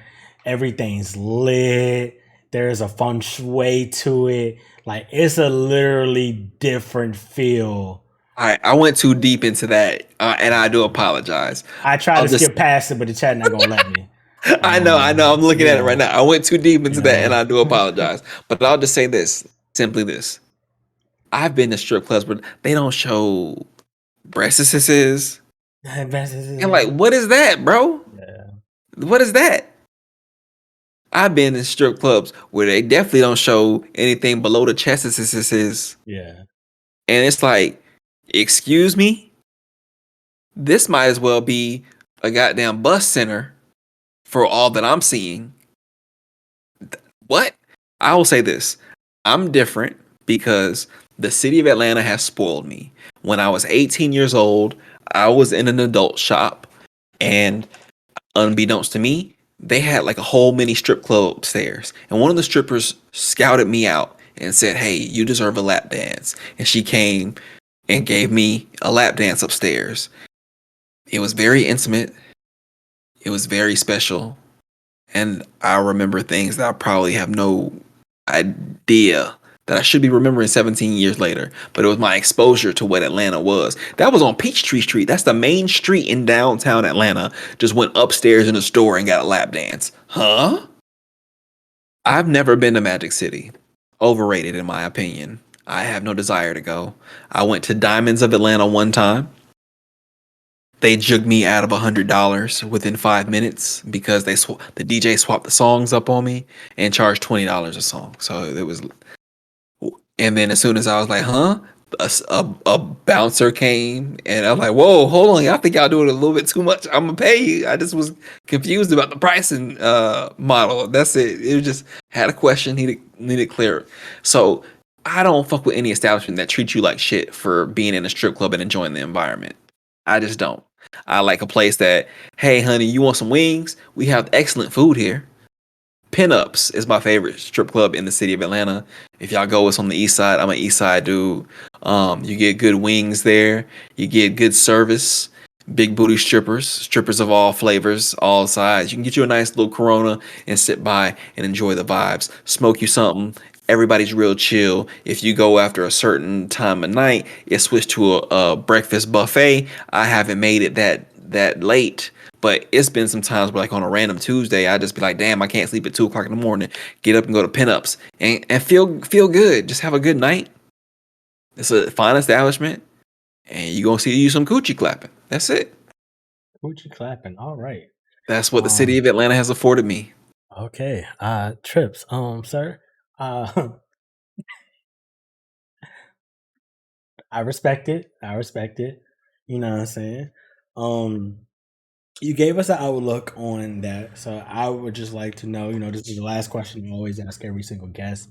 You have no viewers, no followers, no whatever the case may be. You're brand new to the platform, because this is going to go on YouTube, new audience.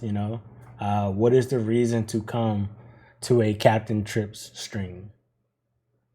You should come to a Captain Trip stream because you know that you are going to get some good storytelling, whether that be the game that I'm playing at that moment in time or stories that I'm telling myself. It's a really good vibe.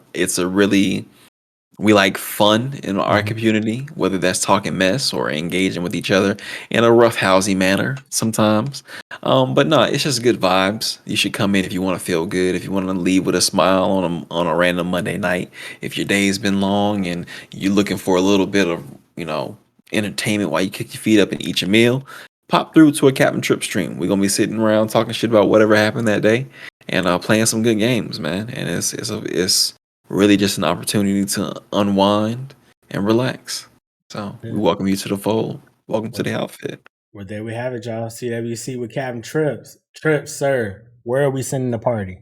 All right, so right now, Dagichi Gamer is doing her brackets. Tonight, I think she's doing Blue Eyed Soul, which is the best white R&B song of all time.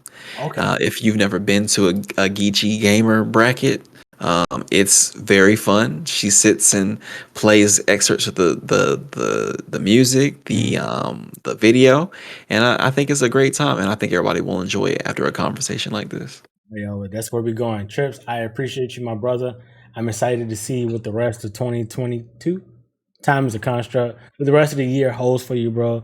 Since I've met you, the growth you even shown me in just this little bit of time is incredible, bro. I got some ideas. I have some stuff I want to do with you. I'll hit you up off stream about that another day. Okay. CWC is done for the month of February. We will see y'all back in March. Be on the lookout for the announcement on who the next guest will be. Thank you, everybody, for being here. Make sure if you're not following Trips, you hit him on every single platform: Twitter, Instagram, YouTube, TikTok, OnlyFans. No, we had to shut that down. We had to shut that down because it was getting too crazy out here in the streets. Okay. All right, y'all. This has been Cocktails with Corey. I'm your host, Corey Bliss. That's my dog, Captain Trips. Sir. We out of here. Peace. All right. Never been to one of her streams. Nor do I follow her. Cut this.